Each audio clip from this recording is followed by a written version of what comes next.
What's going on, everybody? Welcome back to another day of the Daily Grind. I'm your host, 30NSG, and on today's show, we're going to be talking about Nintendo Direct. Nintendo Direct is happening at 10 a.m., so we're going to watch that live. We're also going to talk about Season 2. I don't know why my camera is so freaking far, or so high.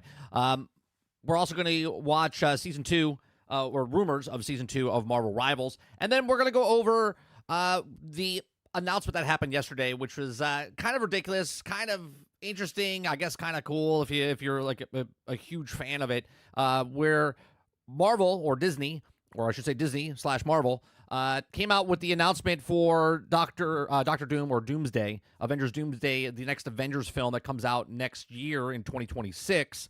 And they had this announcement where they walked into a place, put a chair down, and then 15 minutes later, put another chair, came into this effect, and so on and so forth. And it was 5.5 hours of a stream, which makes you wonder, because there was hundreds of thousands of people watching chairs on a stream. I just had the feed up on my Twitter account, and then it would just pop up. So we'll talk about what that means, like what's happening with Doomsday. Is it going to be good? Is it going to be bad? We don't know, but we're going to give you our thoughts and opinions on it and how I have worries about what they're doing. But we'll see when we get there. If you guys like what I do, we do this Monday through Thursday from 10 o'clock in the morning until noon Eastern. If you like it, hit that like button, hit that subscribe button. If you'd like to go above and beyond that, become a member as low as $5. We do live streams, like I said, uploads. We do podcasts. We have a channel, 30 and Still Gaming, which does all the games. We have another channel called Nerding with 30, which does entertainment news and whatnot. We have a music channel of all the music that you just listened to. Most of those songs are over on 30 and Still Jamming. So if you'd like to support us in any way, shape, or form, go check out those channels, hit the subscribe button, hit that like button. If you'd like to go above and beyond on this channel, become a member as little as $5. What's going on, chat? What's going on, Mo? What's going on, Eclipse? Sarge? First 48. Who am I missing here? We're a little early, so I know a lot of people usually come exactly at 10 o'clock. We're a little early because the Nintendo Direct starts at 10 o'clock. What's going on, Quest? Good morning. That's right. We got Crazy Uncle Nintendo. We got Crazy Uncle Nintendo happening, Nintendo Direct, so we're going to be talking about that. We're going to be watching that. What's going on, Water Bear? What's going on, Krebsy? What's going on, Neutralizer? Nice to see you. All right. What time is it? It is 5 minutes till. Let me bring up the Nintendo Direct here. We'll have that playing in the... We're putting that in the background over here. So that'll be... Where's my camera at? Where the hell is my camera at? I'm sorry. What is happening right now?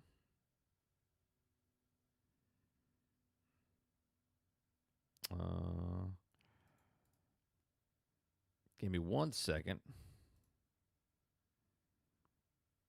Is that the, oh boy. Oh boy, chat. I can't see my camera. I can't get my camera up. It's fantastic.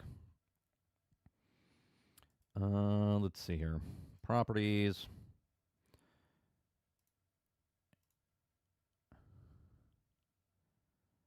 There we go. It's like, what is happening right now? And then my camera looks a little weird, doesn't it? Yeah, it is, because don't know why the settings change, but they do. All right, chat. Now we're okay. All right, so there you go. There's the chat over there. I'll take that out of there. So I'll be starting in just a few. All right.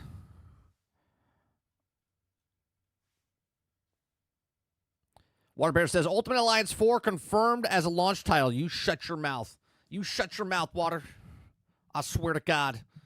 I swear to God, if they show Ultimate Alliance 4, I'll be hyped and sad all at the same time. It better come to other platforms if they ever do that. Yeah, Jason says, don't do that, Water. Yeah, don't be taking it and put it out in the metaverse. You know what I mean? Or the multiverse. Okay? Don't jinx us like that. Molina says, do you think it was Robert Downey Jr.'s Iron Man at the end yesterday or Doom? He acted like Tony to me. Yeah, I don't know what's going on. Here's what I think. Here's what I think. I think at some point in the Avengers series, that movie, or the next one, Secret Wars, Tony will be coming back as Tony, right? I feel like Doctor Doom is Doctor Doom, and he's playing that, and then he's also playing Tony Stark again. I don't know. I'm a little worried about it. First 48 says Microsoft has... Oh, where'd it go? First 48 says Microsoft has tried to sell me COD and Indiana Jones and Assassin's Creed, and this is an ad at startup screen. I've never, I'll be honest with you, the first 48, I've never noticed. I mean, I know there's ads there, but I literally just turn on my Xbox and then click on the game I want to play and move on with my life. I don't ever look at the ads. I'm not defending it. I'm just saying personally myself, I've never ever noticed like the ad. I just log on, click the game, and I go in the game. I don't like stare at the home screen. When I turn my Xbox on, personally, I know what I'm playing, so I just go to that game and put it on. Waterbear says the music gave it away for me. I think it's Iron Man. Yeah, it had a mixture of Iron Man mixed with the Doom. Like, it was a cool soundtrack. Robert John says, already live? I'm live early because the direct is starting, and I wanted to be live before the direct started. I didn't want to just jump in and go right to the direct, Jones. Good morning. What's going on, Warwick?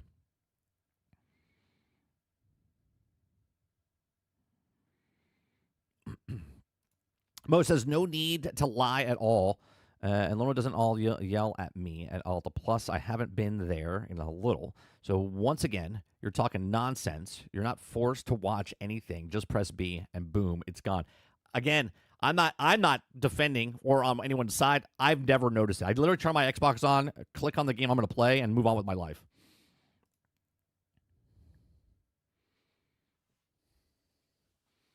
It might be forced, but it's like I don't have to watch a commercial. I've never, ever seen a commercial of, like, when a game comes out. I'll be honest.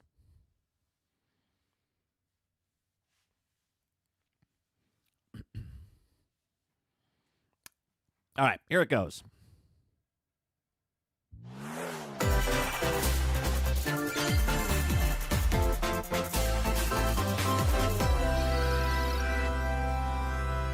Yeah, we're going to be playing it, Water. We're going to be playing Adam Paul.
Dragon Quest 1 and 2 HD 2D remake.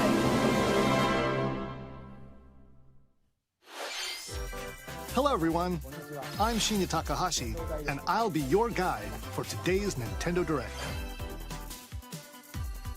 Today, we'll be providing information on upcoming Nintendo Switch games. We'll also have a Nintendo Direct for Nintendo Switch 2 on April 2nd. So please tune in for that as well. Morning, Wonder Rose. What you just saw was Dragon Quest 1 and 2 HD 2D Remake from Square Enix. I'll probably have Another to cut out. character appeared at the end. I'll probably have to cut out the. What kind of adventure awaits? We hope you're excited for more probably have to cut out information this in the If future. you're watching this after the fact, just because Nintendo Okay, hits us, let's so see this the will probably first be batch of headlines. deleted from the VOD. Escape from dire straits.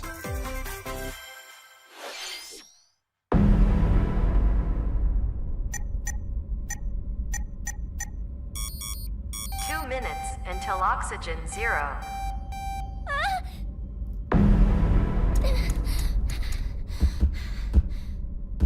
Help me! Please help me, Dante! The latest entry in the The Somnium Files series is stirring. You are Kaname Date, a special agent with a sophisticated AI called Aiba embedded in his left eye. Your mission is to track down Iris, an internet idol who has been trapped in a Ultimate Alliance mysterious 4 will be escape announced on game. April 2nd. Conduct interviews to investigate Iris's whereabouts. Dive into a subject's dreams to reveal clues hidden deep within their psyche. This is why we And usually don't solve watch them. mind-bending puzzles Or in an like, come back explorable live to environment. watch the stuff, the clips, but it's live while I'm live. You know what I Everything you mean? So learn you might as will well bring watch you it. one step closer to the truth. So if you're here live, you get to watch it with us. If you watch it after the Uncover what's fact, hidden in reality you'll and miss it. dreams to rescue Iris. No Sleep for Kaname Date from The Somnium Files launches on the Nintendo Switch system July 25th. Which one I'll turn? Unleash the supernatural.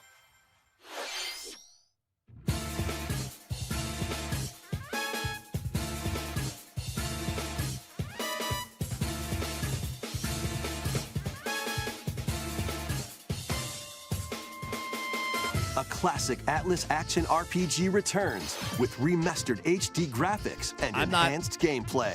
I'm not excited about any of Set these in things the so far. capital city in the year That's not to say it's Taisho a bad 20, thing, it's just not for me. Raido Kuzunoha makes his living as an apprentice detective.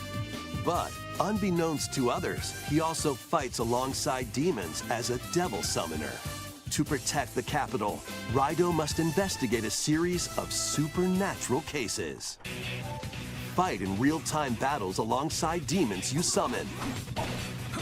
Work with your demons to strike an enemy's weak point, then follow up with a powerful attack.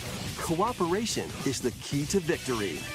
You can even turn opposing demons into allies. Demons can also be useful outside of battle. And their powers are helpful in finding solutions during investigations. Guide Raido through a series of strange incidents I assume you're the bird who gave us a Persona, call? is that you? as he uncovers a conspiracy that will shake the capital to its core. Raido Remastered: The Mystery of the Soulless Yeah, it might Army be like that way, launches on Korea Nintendo Gaming, Switch because June 19th. If they're announcing the Pre-orders Switch begin 2, later today if they're on announcing the Nintendo Switch 2 eShop. in April, it might come out sooner than we think. So the next direct might be for the Consume Switch, for the darkness. next Switch 2 and beyond. So this might be the With last your one. memories gone, you have been summoned to a strange, unfamiliar world where you're greeted by a yellow orb known as Puck. But who is this spherical stranger? Moored in a mysterious, maze-like world, your battle for survival begins. As Puck guides you on your journey, you'll delve deeper into the expansive world. By examining your surroundings, you can phase shift and combine with Puck to explore areas you couldn't reach before. But tread lightly. The creatures inhabiting this world will prove hostile. When facing imposing Pac-Man team-up enemies, game? you and Puck can temporarily fuse into the Gaia form to unleash powerful They attacks. call him Puck. Got the same sound effects as fucking Pac-Man. By consuming your prey, you'll collect resources that can then be used to enhance your abilities. Work to uncover Puck's true goal and devour enemies to survive this cruel world. Experience a dark twist on the iconic Pac-Man when Shadow Labyrinth launches on Nintendo Switch That's July cool. 18th. The rhythmic march begins. Remasters of Patapon and Patapon 2 are drumming onto Nintendo Switch as one bundle. Play your drum to the beat and give different commands to the Patapon army. For example, Pata Pata Pata Pon advances them forward, while Pon Pon Patapon has them attack. And if you string together combos with good timing, the Patapons enter fever mode and get a big boost in power. From the horse-riding Kibapon to the shield-savvy Tatepon, build up your battalion to take on hordes of fierce foes. I mean, I know my eyes Plus, are open, new features have been added, but I'm sleeping so you right can now. advance to the beat of your own drum. Lead the Patapons and march forth when Patapon 1+2 Replay launches on Nintendo Switch July 11th. Welcome to Zephyr Town, a cozy place nestled in a windswept valley. This is where your new life begins.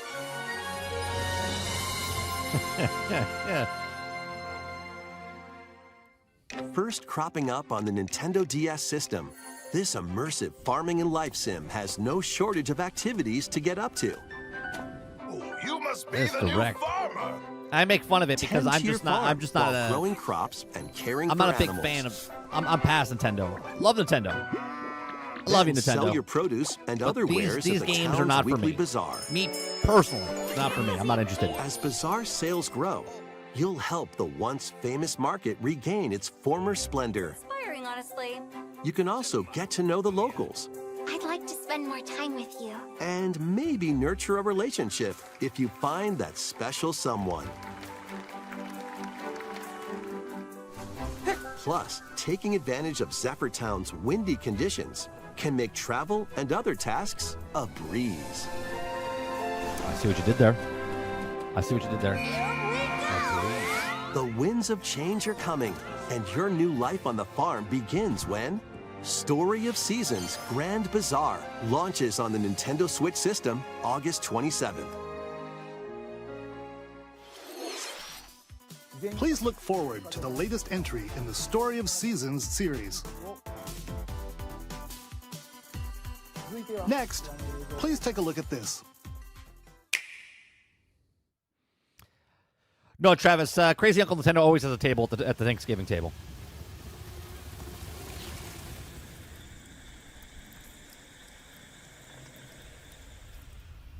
Okay. Okay. Metroid Prime 4 and beyond. Speaking of Metroid.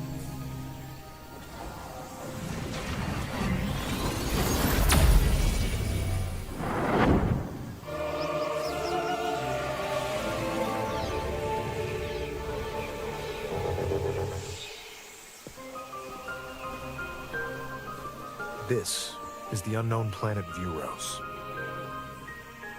Here, Samus finds a verdant jungle with a colossal tree at its center. In order to survive and escape this planet that she was unexpectedly transported to, Samus must scan stone figures and other relics to carve a path forward.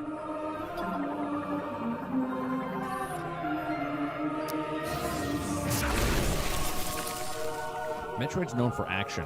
Don't show me scanning She's shit. not alone, Scan though. shit in No Man's Sky, okay? Hordes, alien creatures living in the jungle are waiting to strike. Yeah, this is what you need to show for Metroid.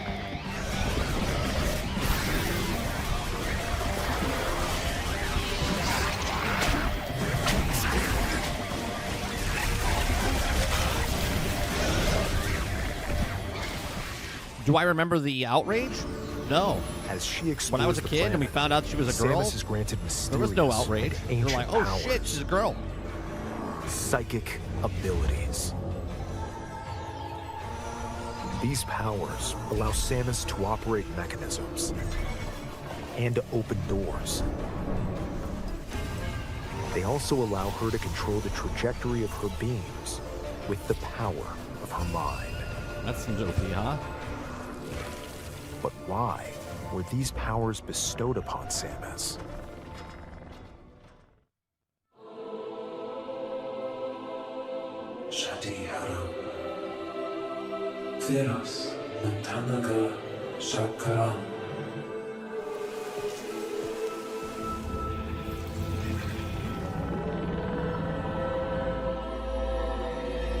And what will be her there was zero fate outrage. after There was no being outrage. summoned to Vuros. The threads intertwining beyond space and time are beginning to weave a new tale. لكن تقال عشرية إنتنتينا قالن شيء. What do you mean when she was revealed, though, Water? She was revealed when she takes off the helmet at the end of the game.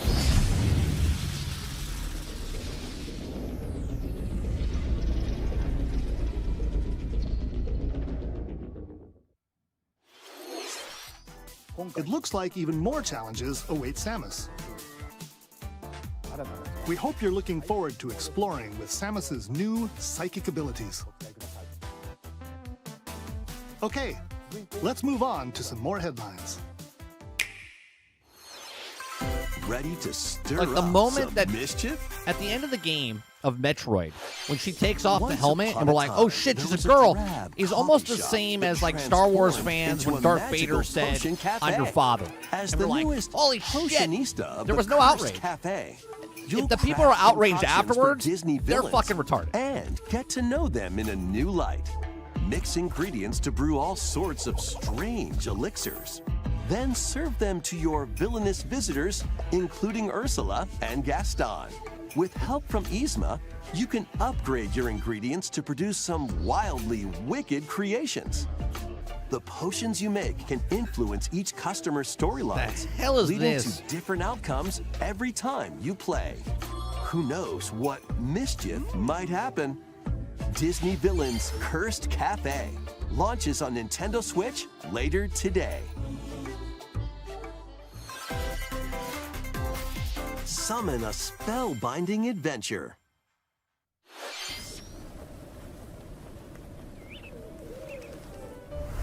Welcome to Witchbrook College, where students strive to master the magical arts. Holy Christ. During class, use magic circles to perform rituals, Can I fly say, on brooms, every time we and watch a learn Nintendo advanced Direct, techniques to go from witch I have in zero training interest to in skilled any games they show. spellcaster. can we stop watching There's these? also plenty to do outside stream? of class. Hang out with Can we- friends at their Can homes. we just stop watching these on stream? I would rather wait Take on to various see jobs what to games help pay came for out and then tuition. just talk about the ones I liked. Or use the spells you've learned to craft and sell original items. Plus, up to 4 players can make magic together in online co-op. Explore this whimsical world on Oh, the great. road to So graduation this game does and beyond. online co-op, but Hogwarts doesn't. Are you ready for a spellbinding journey? Enrollment begins when Witchbrook flies onto Nintendo Switch this holiday. Action, adventure, and arcade Oh games shit, await. finally, action and adventure. Set off on a fantastical mission to eliminate a mysterious deity. In this hand-drawn platforming adventure, this looks cool. you'll explore an expansive archipelago where nightmares and wonder collide. Upgrade your trusty cane I with always wanted to magical play a parts, power fantasy with an then old guy use with its an abilities umbrella to cane. find your own path through the enchanting world. Can you uncover the secrets the archipelago holds? Find out when the Eternal I thought Life you of wanted to watch Goldman this? No, I launches watched on this because Nintendo you guys Switch talk this about holiday. Nintendo Direct, Nintendo Direct. So I was like, all right. Celebrate You know, the I 40th put it on anniversary of Gradius what people wanna with watch. a collection of arcade shoot-'em-up games from across the series. Titles include Gradius, Salamander, Light Force, Gradius 2, Gradius 3, and Salamander 2. Some titles come with multiple versions, including ones from different regions and launch years. Plus, take the helm in a brand new entry, Salamander 3. Gradius Origins launches on the Nintendo Switch system August 7th. Pre-orders begin later today on Woo! Nintendo eShop. Gradius! Battle to the beat in Rift of the Necro Dancer. Press the corresponding Oh, that's what I was buttons in waiting each for, lane guys. to fight monsters in rhythm-based This is what I was combat. waiting for right here. Keep the cadence going with epic boss battles, quirky minigames, remix stages, and global leaderboards. Plus, more musical mayhem awaits in the Celeste Music Pack paid DLC. And Be on the lookout for more DLC in the future. Can't wait. Rift of the Necro Dancer launches on Nintendo Switch Can't wait. later today. Let's see what's in store. Oh. This is torture. This is fucking torture. Welcome to Tamagotchi Plaza, a brand new entry in the Tamagotchi Connection series. I'm actually glad we're going to delete There this are after the stores stream goes galore. to a VOD. Design glasses at the eyewear shop. Polish pearly whites solo or with a friend at the dentist. And arrange plates at the afternoon tea shop. 12 wonderful stores need your help. Provide good customer service to get high ratings and upgrade each shop. In doing so, you'll get to meet more Tamagotchi, making the town livelier than before. With over 100 new and classic still on here? Tamagotchi, business is sure to be booming. Get ready to set up shop when Tamagotchi Plaza launches on Nintendo Switch June 27th.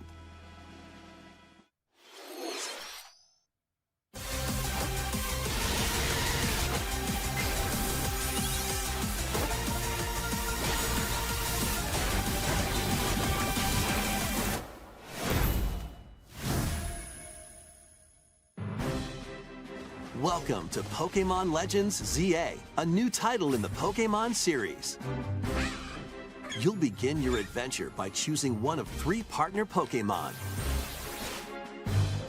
The setting is this metropolis that also appeared in the Pokemon X and Pokemon Y games. Lumio You know, Travis, it City. says a lot about a person when you have to insult To somebody. make it easier for people and Pokemon to coexist, a company named Quasartico Inc. is carrying out an urban redevelopment plan. Here, we'll get a glimpse into the lives of the Pokemon and people of Lumio City.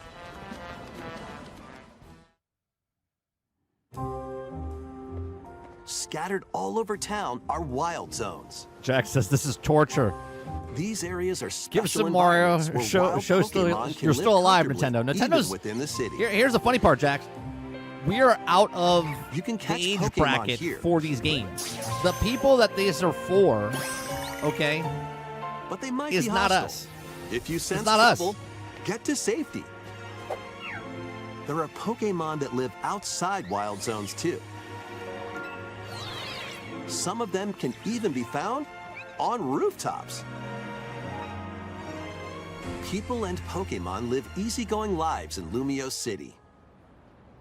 But when night falls, Windows says I'm pretty much expected the Nintendo city's aura Direct to be like this, transforms. or not all. Highly skilled Much trainers are invited super to big games participate because in the Switch 2 tournament. starts to be a talk about the April 2nd, The ZA and Beyond the Focus Royale. is now moved to Switch 2. Sure, Trainers await but let's be in honest. battle Can we be zones. honest, Winzo? Nintendo Direct has never been exciting, regardless if a new Nintendo Switch is coming out If or you're not. spotted, they'll challenge you to battle. Strike first before being seen, and you'll land a surprise attack. During battles, using a super effective move at the right moment is key. And with Mega Evolution, some Pokemon can power up even more. You'll start at rank Z and work your way up to rank A. Trainers who reach Pokemon? the top are said to have a wish granted.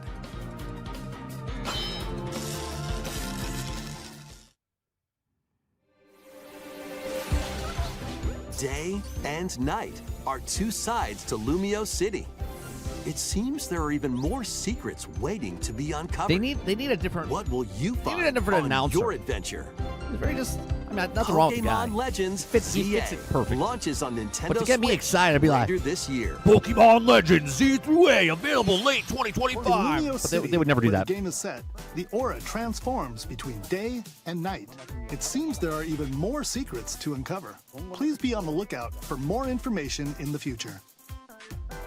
Next, please take a look at this. Hello there. Boop. The game you're about to see, boop, doesn't have a big, epic story, boop. But what it does have is lots of funny little rhythm games. Crazy Uncle Nintendo. You wanna see? Started way back in 1889. Hanafuda cards, oh, the designs were fine. From toys to games, they paved their own way. Crazy Uncle Nintendo, doing it their way. Duck Hunt, Zappers, 8-bit gold. Mario's magic stories untold. From NES to the Game Boy's glow, always ahead, stealing the show. Crazy Uncle Nintendo, marching to their beat. While Sony and Microsoft compete, they don't follow trends, they rewrite the play. Switch 2's coming and it's here to stay. 64-bit dreams, we slid down the slopes. We got us moving, smashing all hopes. They zig when others zag, it's a thing they do. Breathing life into dreams from Link to Pikachu's team.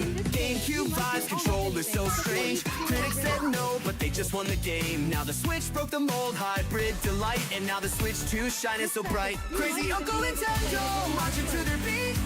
While Sony and Microsoft compete, they don't follow trends, they rewrite the play.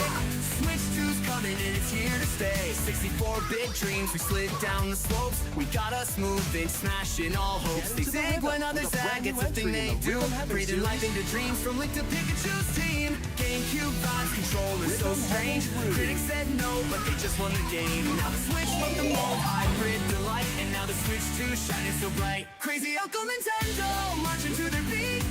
While Sony and Microsoft compete, they don't follow trends, they rewrite the play.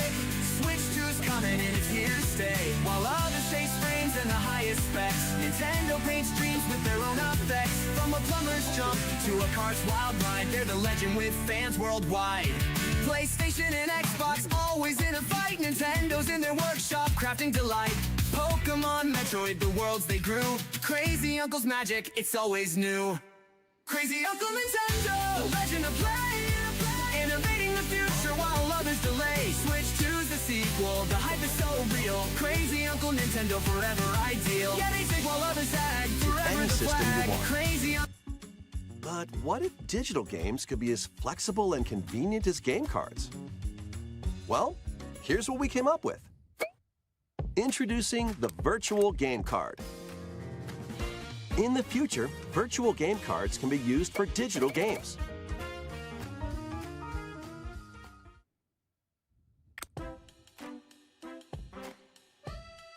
When purchasing the digital version of a game, it will be loaded onto your system as a virtual game card, allowing you to play that title. Your digital games will be Chat, what are lined we up talking as about? virtual game cards on a dedicated Virtual game management cards? screen. Here, you can load and eject your virtual game cards and manage which games you can play on your system. The fuck are we talking about?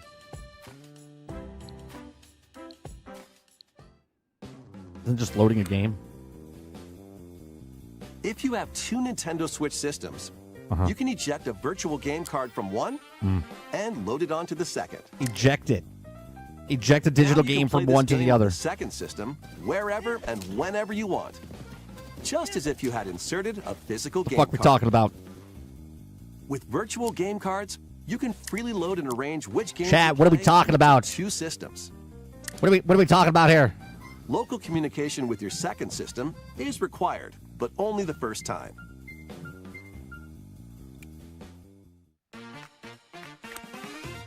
You can also lend out virtual game cards to your Nintendo account family group members. Connect to your family group member system via local wireless when you want to lend a game. Choose the title you're lending and who you're lending it to.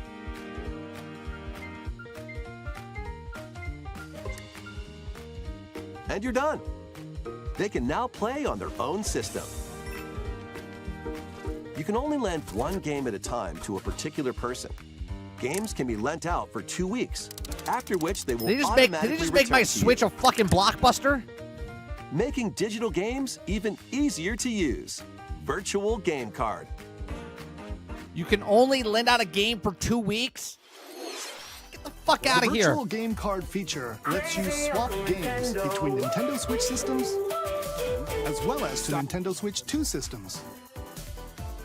This feature is planned to be added via a system update in late April. Let's take a look at more Nintendo Switch games.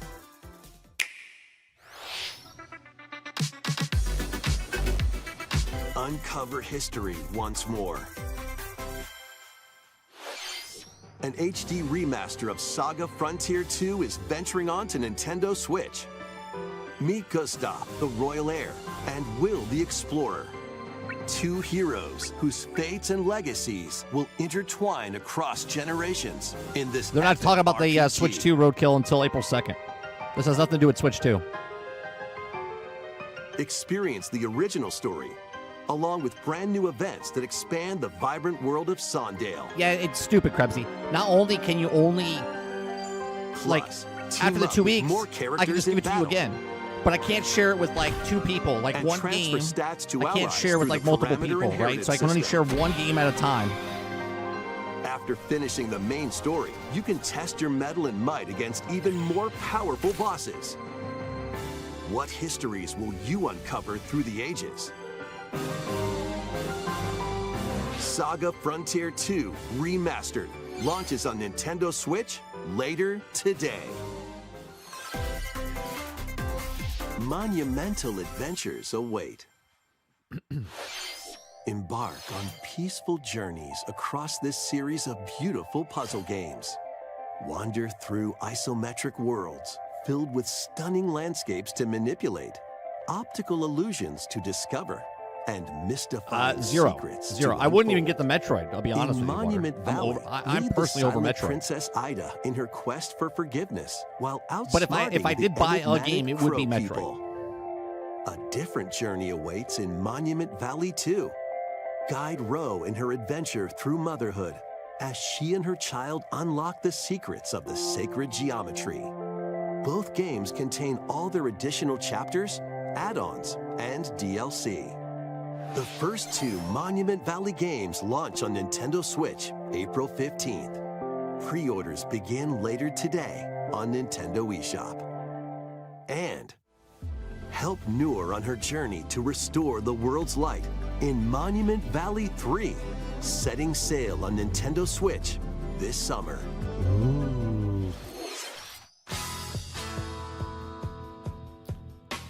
Is Mario Golf?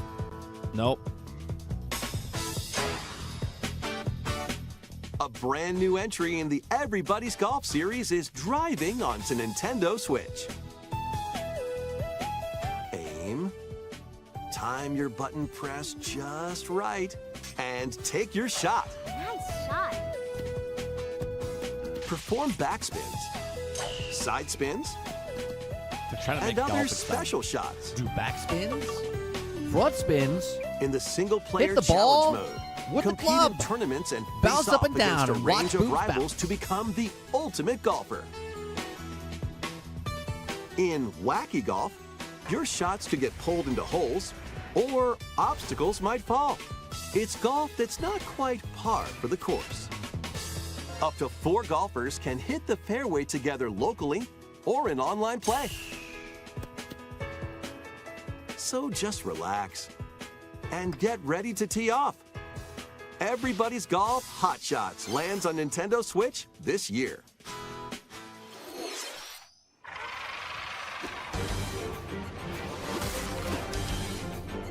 Unite some of Marvel's greatest superheroes What's in this? the fight against evil. Pair up 2 heroes from the roster of 15, including the likes of the spectacular Spider-Man and the Sold. ferocious Wolverine to take on I'm the excited challenge. about this. From close quarters combatants to aerial aces, you can mix and match a variety of heroes for an amazing array of possibilities. How many heroes? And swap between your team of 2 at any time. Take advantage of your team's strengths to overwhelm your foes. Plus, up to 4 players can assemble for local or online co-op. How many play. characters? The many battle for characters? the fate of the Marvel Universe begins when Marvel Cosmic Invasion launches on the Nintendo Switch system this holiday. Okay. That's a Switch That too. was Marvel Cosmic Invasion, where you'll battle as a tag team of different superheroes. How many heroes? Next is our How many last heroes? game announcement. Please take a look.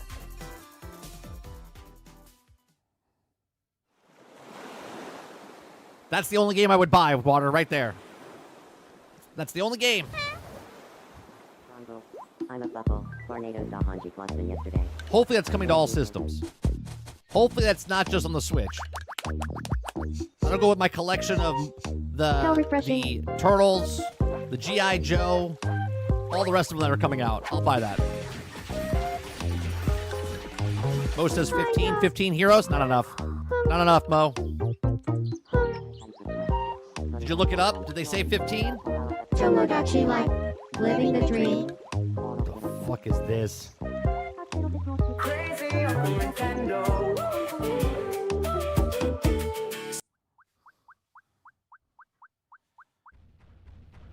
Karate Kid had to beat him up?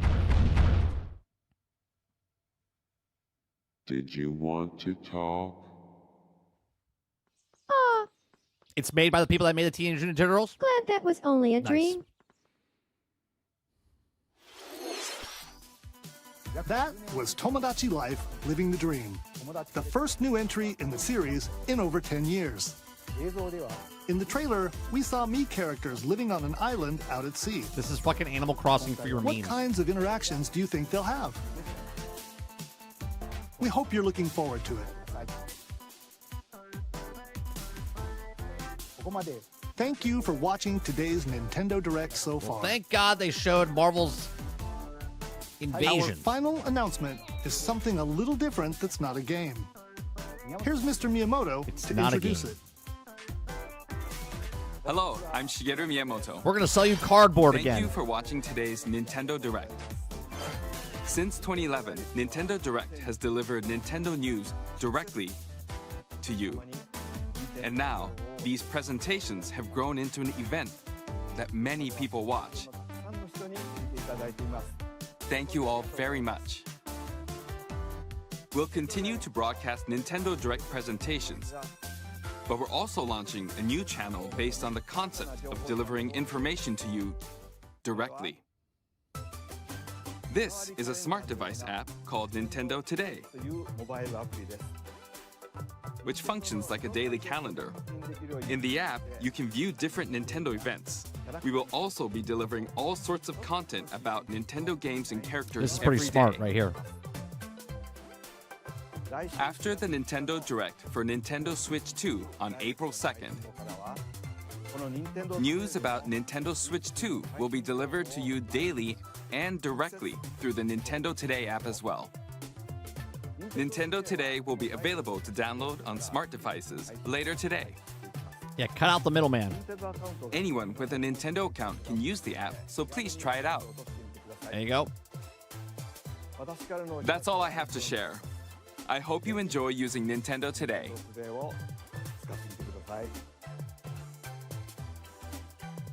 That's all for today's Nintendo Direct. Thank you for watching. That was painful. That was painful. Thank you, Nintendo, for sharing your stuff. I appreciate you. But holy Christ, does that Direct, that is just...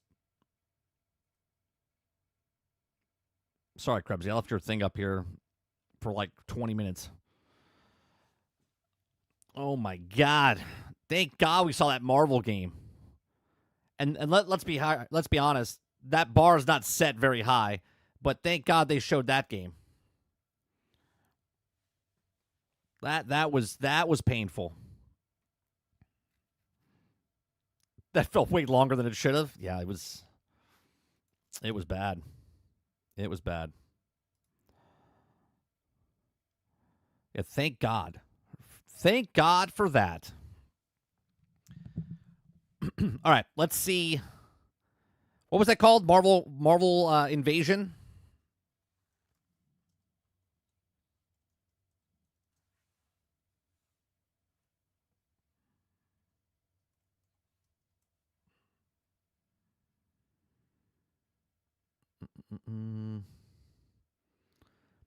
Let's Secret Expansion. What was it called? It was called. That's what it was called, right?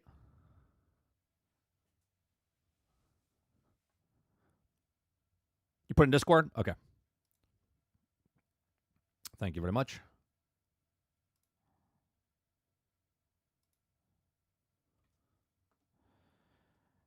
This is just a trailer, right?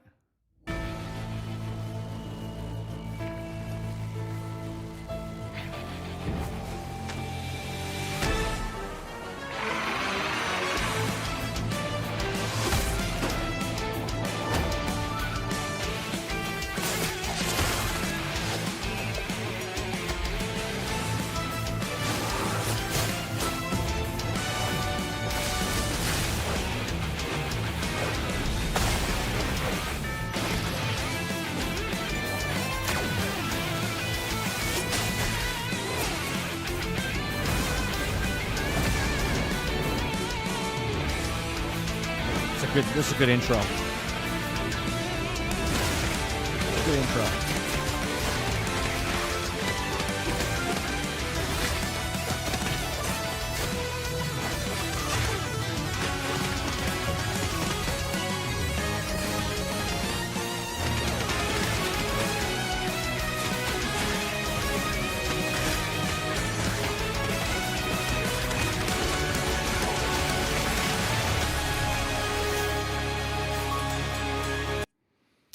Okay, so they only show, what, 4, 5, 6, 7. 7 characters. 7? Yeah, 7 characters, and they probably are going to do what they did with the Teenage Mutant Ninja Turtles, right? They're probably going to add some more DLC, add like 2 characters per DLC. Each DLC was like $5 to $7, you know? So I would say this game is probably like a $20, $30 game, and then every single DLC that comes out will add a couple more characters. I'd say 2 to 3. And if they do that, I think that'd be pretty good. That'd be pretty good. Yeah, it's Turtles with the Marvel characters, which I'm fine with, right? It's just a fun little game like that. I'm okay like that, you know? I like these little beat-em-up ones, like the Mighty Morphin Power Rangers. There's a G.I. Joe one that hasn't come out yet. It's on PC, but it's not on console yet. But I will buy each of these. 1, because they're fun. 2, because they're cheaper than a $70 game. And they're just small little things. I don't have to sit here and play for 100 hours, right? I could sit down for like a 2-3 hour play session and be done, keep leveling up my character, play a different character, level up that character type of stuff. That's what I'm looking forward to. All right, let's see what's going on here.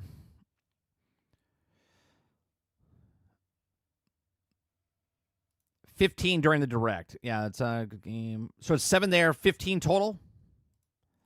Is there other... let's see. Marvel Cosmic Invasion.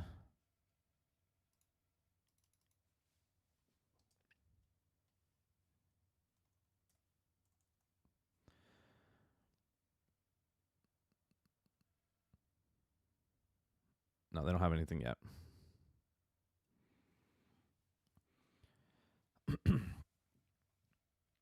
Sarge says, side-scroller beat-em-up is always a palate cleanser. Yeah, they're just fun. They're just good. Yeah, we watched the whole thing. We're gonna talk about that. 48. It is co-op, couch co-op. I don't know if is it online co-op. It might be online co-op. Marvel Kart Racing when? I'm sure it'll be following soon. Eclipse says, I love the company. That I bought the Teenage Mutant Turtles game twice, and I bought Streets of Rage 4 twice just to support them. All right, let's go from that to let's do a little palate cleanser here. We're gonna go to the other Marvel game that's exploding, and I missed something. Let me scroll back up real fast. Stealth Gaming with the 5 gifted memberships. Appreciate you. 5 gifted memberships. Who got it? Did it say who got it? Yeah, we got Lady Gaga, Little Monster. We got El Nini, M. Jean, Sean A., and Capachu. All got the gifted memberships from Stealth. Thank you very much for that. Thanks for supporting the community.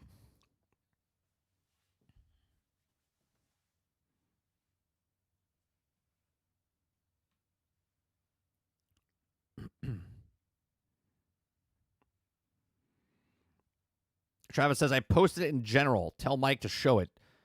Posted what?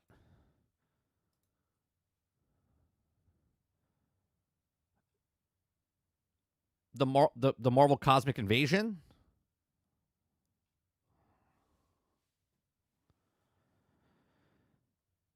Okay, let's talk about that. Before we go on, let's talk about this digital game card shit, huh? Okay. What are we talking about with this digital game card? Okay. Like, what in the hell? So I get to buy a digital game, and now they're giving me a card where I can share it with somebody. Okay, great. So now I'm sharing it, but then they put a limit. They put a limit on the actual share. They're like, you can only share 1 game at a time, right? Because now each person out there is a blockbuster. And then you can share it with somebody else to be like, well, make sure you return it on time. Make sure you rewind the card before you return it, okay? And then after 2 weeks, it returns it. And I think the reason they did this, follow me here, is because some people will forget that they have it, okay? So after 2 weeks, it'll return it because you don't want that asshole friend that doesn't return the game. You'd be like, can you just send it back to me? They're like, no, I don't want to send it back to you, right? You'd be like, bro, I loaned you the game. I want it back. They're like, no, I'm not going to give it back. So like, you know what? We'll put a 2-week period on there. That'll be enough time for someone to play it, okay? And then send it back to them. I get, but it's a little weird. A digital game card. Right, sorry, virtual game card. It's a little weird. Weird. It's like you could get a physical game. They're like, no, we want you to digital. Ecosystem. We want the ecosystem. Someone that maybe doesn't own it but doesn't want to buy the $60 game, $70 game. Now you'd be like, hey, can I borrow that game? Which you could do, but you couldn't borrow it if it was digital. So now they came up with it and said, here's a digital. Now share it with your friend. They might like it. They might miss it out. Instead of asking you to borrow it again, they'll just go out and purchase it. It's like a rental type of thing, right? So it is like everyone is now a Blockbuster. Stell says, do you understand how the virtual game card works? Like if I own a physical copy, do I get the virtual one for free or do I need to buy it again? I'm not sure. I would assume, like when you buy a physical disc, Stealth, you can share that with somebody. If you buy the digital one, you can't. It's just on your system. So what they're doing is they're turning the buy the digital one because they want you to buy the digital. Make the problem, sell the solution, right? If you buy the digital one, now they've turned it into a digital card. So now you can share that with people. I don't think it's like Blu-ray where you get the digital copy with the physical copy. It's if you're going to buy digital, which they want you to do because it's much cheaper on there, okay, then you can now share that digital card. I understand what they're doing, but, you know, it is what it is. Crazy Uncle Nintendo.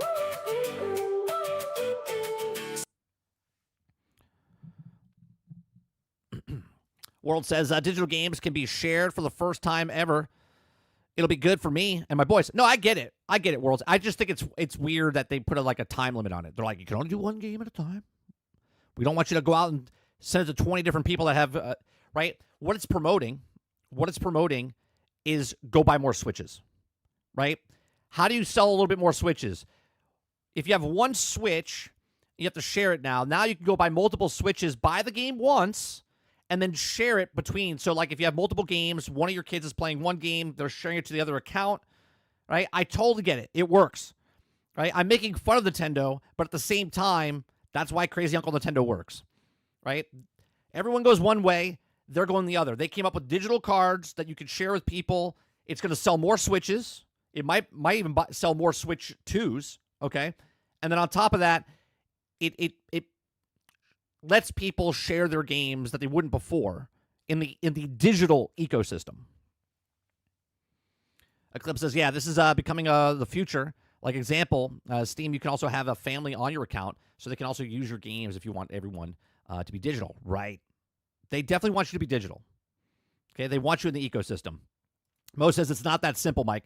You have to be in the same networks as well. You have to be in the same networks. I mean, like Wi-Fi or whatever. Yeah, to share it. It's sort of like when you share stuff on your phone, right? You want to share contact information. If you're next to somebody, you can bump them. You know what I mean? Like type of thing. So if your cousin comes over, wants to borrow the game, he borrows the game. So you're saying if he leaves, he can't play the game? He's got to be on that network?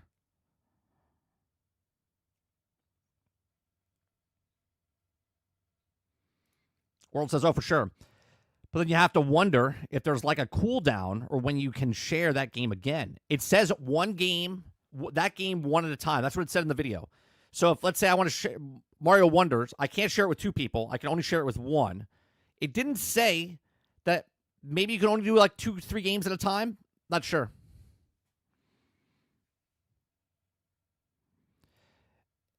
If they're in the same house, just hand them the fucking card. Right. But if you don't have a card and you have digital, you got to hand them the fucking Switch. Yes, you can't let your friend in another house.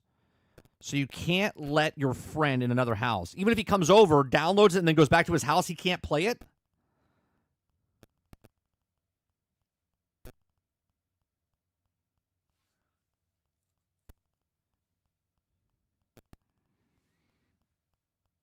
Marvel Rivals season. Oh. That seems a little weird. Okay, hold on.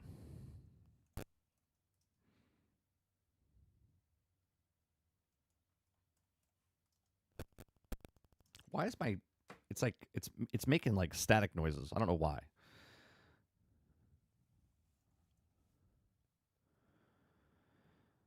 How to share your Nintendo Switch. Easy guy. That's 11 months ago.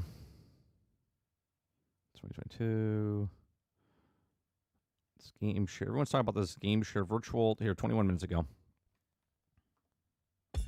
With game cards, you can put a game featuring Mario in this Nintendo Switch system and a Legend of Zelda game in this one, freely inserting the games you have on hand into any system you want. Thanks for explaining how games work in a system. But what if digital games could be as flexible and convenient as game cards? Well, here's what we came up with. Introducing the Virtual Game Card. In the future, virtual game cards can be used for digital games.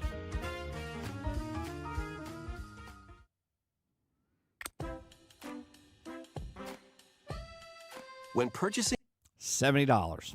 The digital version of a game, it will be loaded onto your system as a virtual game card, allowing you to play that title. Your digital games will be Mind you, all they did was change the name, because if you buy the game, it is already a virtual game card. That's how you load the game. lined up as virtual game cards on a dedicated management screen. Here, you can load and eject your virtual game cards and manage which games you can play on your system.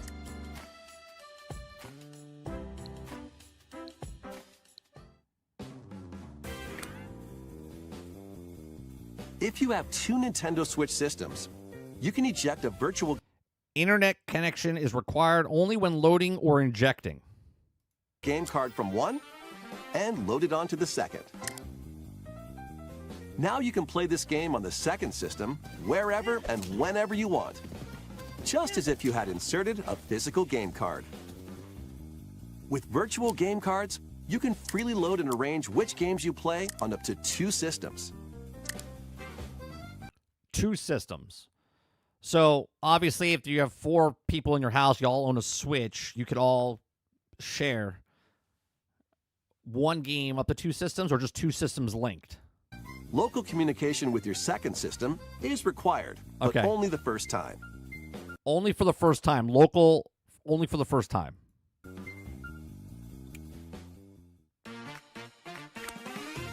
You can also let Family group, up to 8 Nintendo account users connected together into family group. So now that's a paying for the family group thing. Okay, you can have 8 people up to your family send out group. virtual game cards to your Nintendo account family group members. Connect to your family group member system via local wireless when you want to lend a game. Choose the title you're lending and who you're lending it to.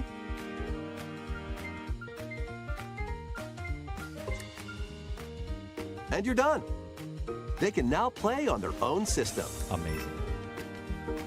You can only lend one game at a time to a particular person. One game at a time to a specific person, up to 8 people.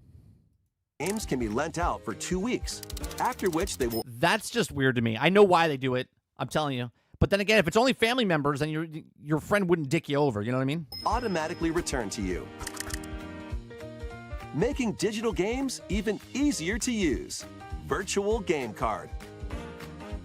I have a question, though. If you're in a household of 4 people and you have 4 Switches, and someone wants to play your digital game but it's only on that system, can't you just hand them over the Switch, and then they give you their Switch, and you play on their Switch while you're waiting? You know what I mean? I don't know. Cool. Good job, Nintendo. Fantastic. Fantastic. I think it's great. It's great. Okay.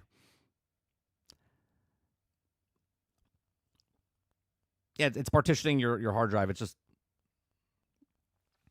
So is System 1 able to still play the game if they transfer? No. No, Krebsy. Right? Because you're loaning them the game.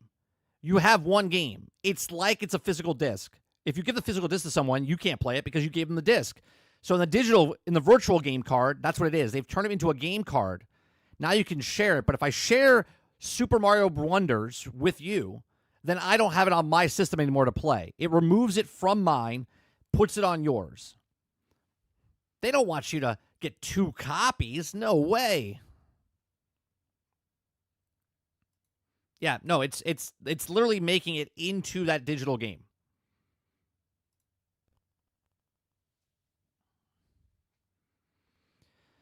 Your save data is on your profile. If they want their own playthrough, they would have to download the profile for your Switch or just swap the Switches. You could make a new save or whatnot. This is why Nintendo is superior to PlayStation and Xbox. I mean, Slayer, this is why we call them Crazy Uncle Nintendo. Everyone does one thing, and they're like, hey, let's go do this. Like, they did sell us cardboard. They sold you cardboard, and people went out and bought it in masses. They're like, oh, my God, this cardboard is so good. Nintendo is like, can we really sell cardboard to people? And they're like, we sure could.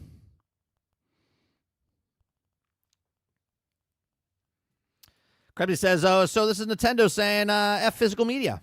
Got it. Look, I've said it in the past, Krebsy. If the industry, everyone's like, I want to buy physical. I want to buy physical. I want to buy physical. If the industry as a whole, Nintendo, PlayStation, Microsoft, decide that they don't want to make physical sales anymore, that's what they do. They just make everything digital, and then you have no choice but to go digital, right? You have no choice. It's not about, well, I'm going to buy physical forever. No, you're going to buy physical until they let you not buy physical. And then you're going to have to buy digital. They sold you cardboard. I didn't buy a fucking cardboard. Sarge, they sold cardboard. Like, you don't remember the cardboard stuff they came out with?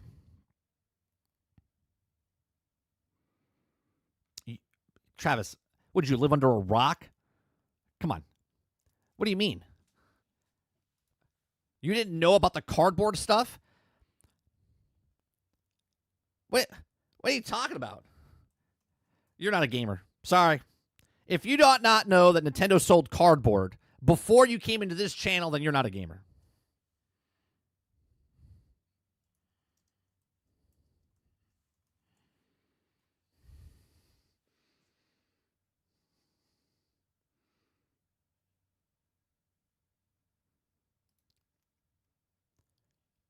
They sold 1.39 million Nintendo Lab kits. Okay? That was at the beginning, right? They sold cardboard to you.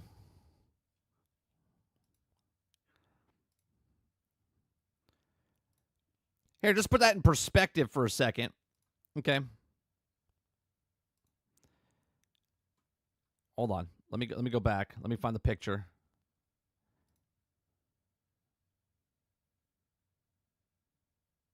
Yeah. They sold you cardboard. Yeah, here it is. This is a good picture.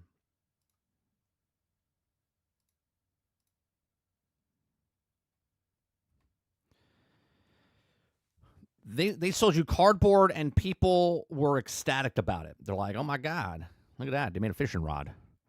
Oh, you can make a piano. We got a piano. We got a piano. We got you a house that you could watch movies. We got a racing car game. They sold you cardboard.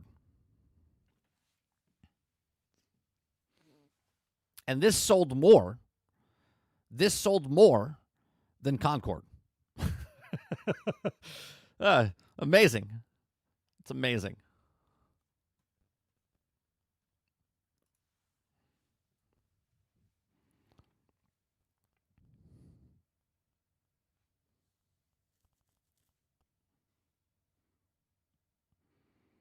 Kuda Baba says Nintendo guys will buy anything. PlayStation guys don't buy anything. They just argue online and claim that they buy everything. Cool looking cardboard, but they still buy cardboard? I mean, it's what it is. It's cardboard.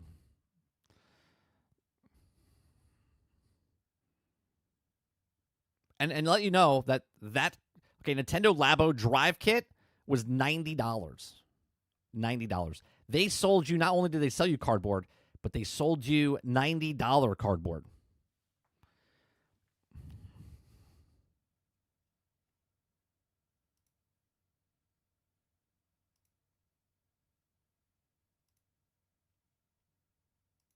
It's amazing. All right, let's go to Marvel Rivals. All links are in the description down below.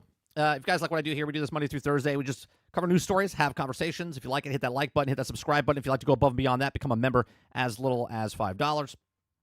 Okay. Most things sold more than Concord. Concord only sold about 25,000 copies. I understand that, Krebsy, but just to say that cardboard sold more than an actual game.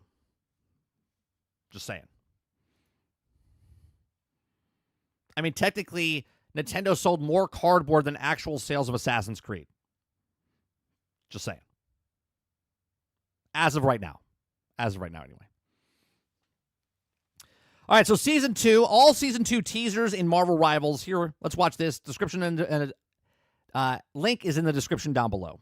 Marvel Rivals Season 2 starts on April 11th, and as we get closer, it's time to start looking at the hints and teasers that Marvel Rivals is dropping for us in the game to tell us what to expect next season. From showing off the new heroes to talking about the brand new maps, Marvel Rivals is seemingly dropping a lot of hints to the future of the game. And one of the first things we can see is here on the Central Park map. In the attackers spawn in Squirrel Girl's home, you can see a very interesting board game. Sitting on the table is the Yeah, there's Blade. Yeah. Tomb of Dracula. And Yep. this itself is a reference to the old comic series. And this board game is all about the War of Central Park. And it's quite funny as in small print it states this is a work of fiction. Any resemblance to actual events is coincidental.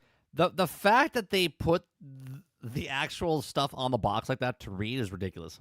But all jokes aside, you can see one of the game pieces is in fact Blade himself, the next hero coming to Marvel Rivals. And we can see Eric Brooks wielding the Sword of Dracula, which gives us an idea of his playstyle as a sword-wielding duelist next season. But of course, that's not the only appearance of Blade. In the Central Park map, we can also see Blade locked up in the third attacker's spawn. Here, he has been bound by a spell from the Darkhold, placed on him by none other than Dracula. But what's cool about the model of Blade that we can see on the map, this is our first close-up look of the new hero, because it's pretty certain that they'll be using the... They have to use him, right? He's got to be in the game. He's in the game. Same model when he comes to the actual game. Albeit, they'll spruce him up a little bit. And in this Season 1 gallery card, we can actually see the events that will take place, with Doctor Doom 2099 defeating Dracula himself, as his plan all along was to double-cross him. But now that Dracula is defeated, and the pages of the Darkhold returned, this will ultimately free Blade, and that's how he'll be our season. Sarge says at least he's black. Well, they don't go the opposite direction, Sarge. They only turn characters into black guys or girls. They don't take girls and switch them into men or black guys into white guys. That doesn't happen. Into hero. But this gallery card also tells us... Well, it did for Nick Fury, but we're okay with Nick Fury. A lot more about Season 2, as in its description, Doctor Doom's 2099 variant finishes off by saying he has a White Blade, they don't have the balls to attend. White Blade, they might. White Blade, they might. Black Panther, no. And this is, of course, a direct reference to the Hellfire Gala, which was originally an annual holiday party hosted by the Hellfire Club, an elite group of wealthy, influential individuals where mutants like Sebastian Shaw and Emma Frost flaunted their power. And this event takes place on the living island and safe haven for mutants, Krakoa. So Doctor Doom visiting the Hellfire Gala is quite clearly a teaser for... When are they going to bring Doom in? Right? Everyone wants to play as Doom. Doom would be a badass character. Okay? He would be a badass character. For the next season. Jay Breezy says, I found White Blade. Check Discord. I will. We'll check in a little bit. Which should take place on a brand new map, Krakoa. But Marvel Rivals has already planted several teasers and references to Krakoa. Do we not get Doom until the movie comes out next year? Do we not get Doom until next year when Robert Downey Jr. is Doom? in-game right now through several voice lines, mainly revolving around Magneto. First of all, Krakoa is mentioned by Magneto when he's on some of the other maps. For example, on the Central Park map, he says this: "How this place makes me long for the forests of Krakoa." And when on the Clintar map, he says this: "This entire world is a living mass. Krakoa would be impressed." But Marvel Rivals has planted more than just references and memories of Krakoa. In fact, there's some interesting things going on with Krakoa right now. Here's an interaction between Magneto and Magic. "Come to Krakoa, Ilyana. A war is coming, and we could use your sword." So apparently there's a war on its way to Krakoa, and that's where Season 2 comes in. With Doctor Doom heading to Krakoa, there's clearly something afoot. And Magneto and Storm talk about Krakoa in this interaction. "What does Krakoa have to say about Doom and the time stream entanglement?" "Chronovium has driven Krakoa insane. We have to figure it out on our own." So Krakoa definitely has a part to play in the Marvel Rivals universe, and all the Chronovium has driven Krakoa, the living island, insane. But there's one sorcerer in particular that might know a little bit more than the rest. Here's what Doctor Strange has to say about Krakoa when interacting with Magneto on the Ixgard maps. "Asgard is not our concern. We should be fighting on Earth." Every battle against Doom matters.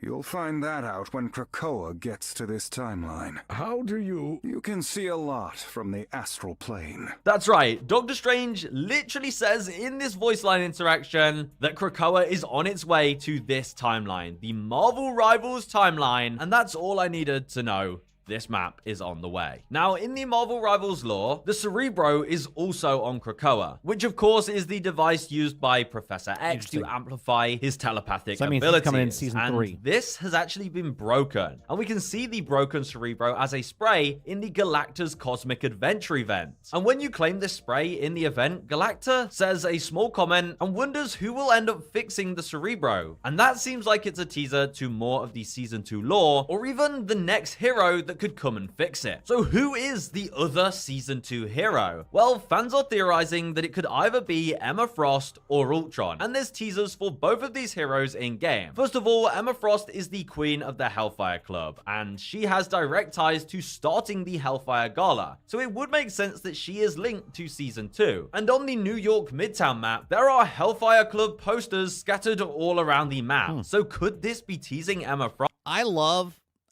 that the developers have done this, right? Where people like this that see little bits and pieces of clues, Easter eggs around the thing, and they're piecing all together. I like stuff like that. You know what I mean? Well, on the Sanctum Sanctorum map, there's a more direct teaser for Emma Frost, and that is the Frost International building. This is the company owned by Emma Frost's father, and I think this is certainly a hint to the new hero, Emma Frost. But why do fans think Ultron is coming to the game? Well, he was actually leaked a while ago, and he was going to be a strategist that could heal his teammates. But there are already some references to Ultron in the game. For example, on the Midtown map, you can see these posters, and the Ultimate Makeover Spa was actually set up by Ultron himself to lure unwitting victims and use them as test subjects for his procedure of molecular fusion that turned them into zombie cyborgs. And fans have also picked up that in the recent Galacta's Cosmic Adventure gallery cards, Galacta references events that we've currently seen in Marvel Rivals. For example, vampires roaming the streets. But she also mentions killer robots. And people think this could actually be a teaser to Ultron, who... It also might be an event that happens, like a PvE event. Could release in Season 2, and the killer robots could in fact be his drones. Maybe he'll end up invading Krakoa, or he shows up to help the fight and fix the Cerebro. However, I do think the killer robots could be referencing the Stark Sentinel that Tony Stark built to protect Midtown against the vampires, but was later defeated. So honestly, who knows at this point? One thing I will say, Emma Frost has very strong ties to the Hellfire Gala, the Hellfire Club, and Krakoa. So my bet's on her. But here's another teaser in-game for Season 2's Krakoa map right now. On the Tokyo 2099 Spider Islands map, in the final Defender spawn, you can see the train station, as it's this train that takes the heroes to the Spider Islands, but also you can see on the timetable board that this train goes to a lot of destinations, from San Francisco to Neo Tokyo to the moon base and even New York. And this was originally a teaser for the New York map, but you may have also noticed that one of its destinations is also Krakoa. That's right, the train at 7:02 p.m. leads to Krakoa. So another teaser from the devs for the new map that's been right there since the release of the game. And the devs also made references to the Hellfire Gala this season already as well, in the Season 1 Battle Pass. Scarlet Witch gets an epic costume, and this one is actually from the Hellfire Gala. You can see it first appeared in the X-Men Hellfire Gala 2022 Volume 1 comic. So the devs have already established that they know how to make Hellfire Gala skins, and they definitely plan on making more. So which hero do you want a Hellfire Gala skin for next season? But now that you've seen all the teasers for Season 2 in-game, let me know your theories in the comments, and thankfully we only have 2 weeks to wait. I'll see you guys. All right. So there's also been leaks or confirmations, I guess. I mean, it's not confirmed until they actually tell it themselves, but basically people data mined some stuff. Gambit's coming, Rogue is coming, Jubilee is coming, and there was one other person in that video that Tim the Tatman was talking about. So look, the game, personally, I've said this before the game even came out. I said it needs as many heroes as possible. Right now they're at 37. At the end of the season, they'll be at 39 with Blade and whoever else they bring in. And by the end of the year, they'll have 40, 41, 42, about 42 or 43 characters by the end of year 1. And then obviously if the game is successful, which right now it is, it still has really good numbers. They're really doing a lot of good things. The balancing, a lot of people are upset because of the competitive space. But we read that article. They're not trying to balance the competitive, right? They're trying to balance for the fun factor, for the majority of the actual. It was Gambit. Thank you very much. Yeah, or I said Gambit, right? It was Gambit, Rogue, Jubilee, and I forget the last person. But anyway, so there's a lot of stuff happening with the game. They need to add more characters. I think they need to put as many heroes as possible. I don't really care about the balancing. To me, if they add a PvE mode in this game, it would shoot this game up into the stratosphere, especially if you could like level up your characters and whatnot, like Overwatch wanted to do. But obviously, I don't think they're doing that right now. I think they're going to add a lot more characters. I'm really excited to see what they do as far as like a crossover event if they do this. So far, like Thunderbolts comes out in May. Right, so in the next season, maybe there'll be an event that comes out just for a couple weeks or so inside the game that maybe is thematically linked to that. Again, I'm just speculating. I don't know if they're actually doing this. Or when Fantastic Four comes in the game, or they're already in the game, but when the movie comes out, that they do some sort of event to like link it to that as well. Okay, I think this is a smart move if they do this type of stuff. Obviously, it doesn't mean they have to do this type of stuff, but it would be really cool if they did sort of like what Defiance did back in the day, with the show to the game and the game to the show. Not to say it's 100% linked together, and especially since it's the multiverse, it doesn't have to be a one-to-one like event, like whatever happens in Thunderbolts it happened, but it could be a reference, like this is what happened in Thunderbolts, and all of a sudden now it gets brought into the multiverse over here. That would be pretty cool.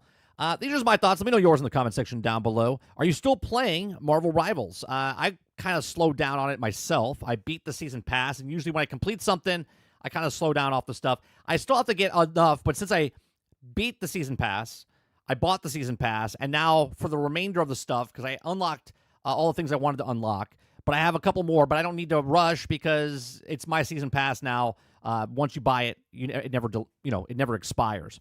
Okay, I'm really liking it. I mostly play against the bots and stuff because I log on at night, do a couple 3 to 4 matches, do my dailies, do my weeklies, do whatever I have to do, and then I just kind of log out. I'm enjoying my time with that. I don't ever play competitive. I play a lot of competitive and stuff when Overwatch, when it first came out. I don't want to go down that path again of getting salty or whatnot, so I play quick matches. I play mostly against the AI. Just do my stuff, have fun, and then move on. So let me know what you guys think. Are you excited for the next heroes? Are you excited for Blade? Are you excited for either Emma Frost or if it's Ultron? Let me know in the comment section down below. Please make sure you share, like, subscribe. And if you like what I do here, check out some of our other videos. Thanks for watching. Oh, I just remembered the other character, Nightcrawler. It was Nightcrawler. Nightcrawler was the fourth character. And Slayer say it up above. I just noticed you said it, but it came to me. So I'm happy that it came to my mind. So Nightcrawler is the other character that they've been talking about as well. Travis says, don't say 30 they will give you a Pedro Pascal skin, and nobody wants that. Well, you know that they're going to do that. I'm okay if they do that type of stuff, right? Let's see. Jason says, I'm still hooked on it and play daily. Sarge says, let me keep the positive energy chat. Let's hit that like button. I appreciate that, Sarge. I think it's more if you want to. Don't a lot of people love Pedro? Oh, Pedro is. I don't like him personally because he's everywhere. I don't hate him as a person. Let me make that clear. I'm just tired of seeing his face, right? I'm just tired of seeing his face. But I'm sure that Pedro Pascal is going to be a major, major player moving forward in the Marvel Cinematic Universe, right? Not only just in Fantastic Four, but now in Marvel's. They put his chair next to Robert Downey Jr. So I'm assuming, and we're going to talk about that next. I'm assuming he's going to be the second billing moving forward. Like he's going to be the leader of the next Avengers moving forward, I would assume, or something's going to go on there. All right. So yesterday, let me bring this up.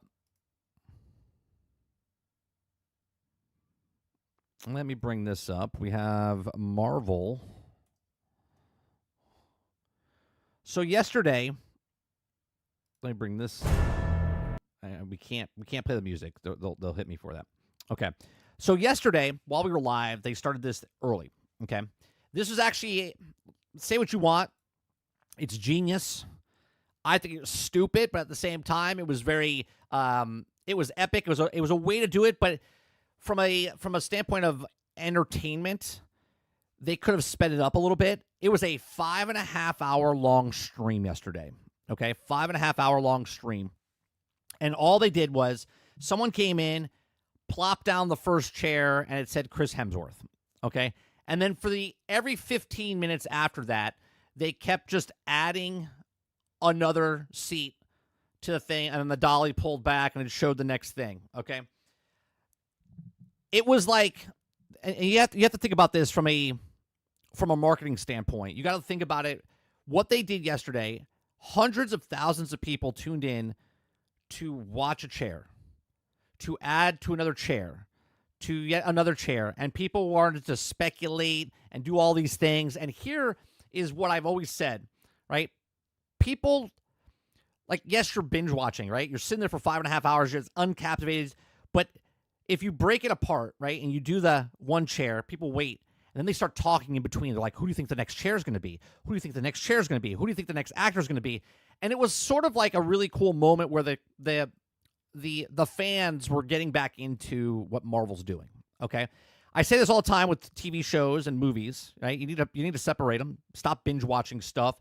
Like, show one episode, let people start talking about what they think is going to happen in the next episode, right? Build up that fan base again. I personally believe, and a lot of people disagree with me, I think binge watching has completely destroyed fan bases, okay, personally, because everyone watches it, and then the people that can't watch it, they get ruined by the people that watch it all the time, where you just got to spread them out, let people talk about it, get the water cooler moments again, okay? And yesterday was like a weird social experiment, okay? Because if you were watching the stream live, you would see them show one chair. People either lost their mind, said, mid or whatever. But then you would see who's the next chair, and the chat was just going crazy, okay? And you could look at that and go, well, it's fucking stupid. Everyone's just watching a chair.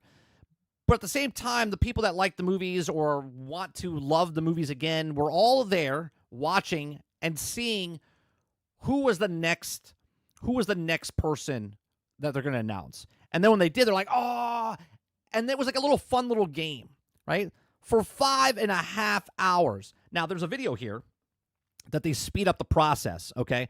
And I'll play it there as I talk. But they just did a dolly shot, right? They did the dolly shot, and they went from chair to chair, and they told you each character that was in the actual show. And I think this is interesting. Obviously, it would have been cool if they, like, showed the name and, like, sat down there and whatnot, and then Robert Downey Jr. at the very end. Now, you see Paul Rudd, they actually had a smaller chair during the live event. His chair wasn't large. It was a tiny chair. So obviously they went back and did this again because at the end of this video, Robert Downey Jr. is already sitting down at the chair. Where in the live event, the back door opens up dramatically. He walks in and then comes all the way to the end and then sits there and then looks at you. Okay? He looks at you and says, shh. Now, the music that plays during his time, okay, the music that plays during this time is really cool because it's like a Iron Man mixed with the Doom soundtrack type of thing. Okay? Now, I do think from a marketing standpoint, I think this is genius, what they're doing right now, showing you a line of chairs pulling through. The experiment of putting these characters for 5.5 hours and every 15 minutes showing the next character, okay? Now, they left, if you notice, all these characters at the end over here are all starting with Patrick Stewart, right? Right? You got Tom Hiddleston, and then all of a sudden you got Patrick Stewart. So now Patrick Stewart's been in the movies. He was in the movie. He got murdered real fast inside Doctor Strange and the Multiverse of Madness. Okay. Then you have Ian McKellen. Okay. You got Magneto coming back, right? Not newer Professor Xavier, not newer Magneto, even though technically they're the same character. They're just the older versions of the characters. Okay. Then you have Alan Cummings, who's what's it called? Nightcrawler. I can't remember his fucking name today. Rebecca Romaine is coming back as Mystique. Okay, you got Marston coming back as Cyclops. You got Channing Tatum as Gambit, and we also have Kelsey Grammer coming back as Beast, which was at the end of the Marvels, which I haven't seen yet, but I know he was in the cutscene at the end, right? Then you have Pedro Pascal, and then at the very end, you have Robert Downey Jr., right? And then Robert Downey Jr. turns around and says, shh, shh, okay? Now, the question is, we know he's playing Doom, okay? But this right here, with the music playing, let me see if I'll back it up and I'll play the music a little bit. Okay. Now I'm going to talk a little bit so you can hear it, but the music that's playing.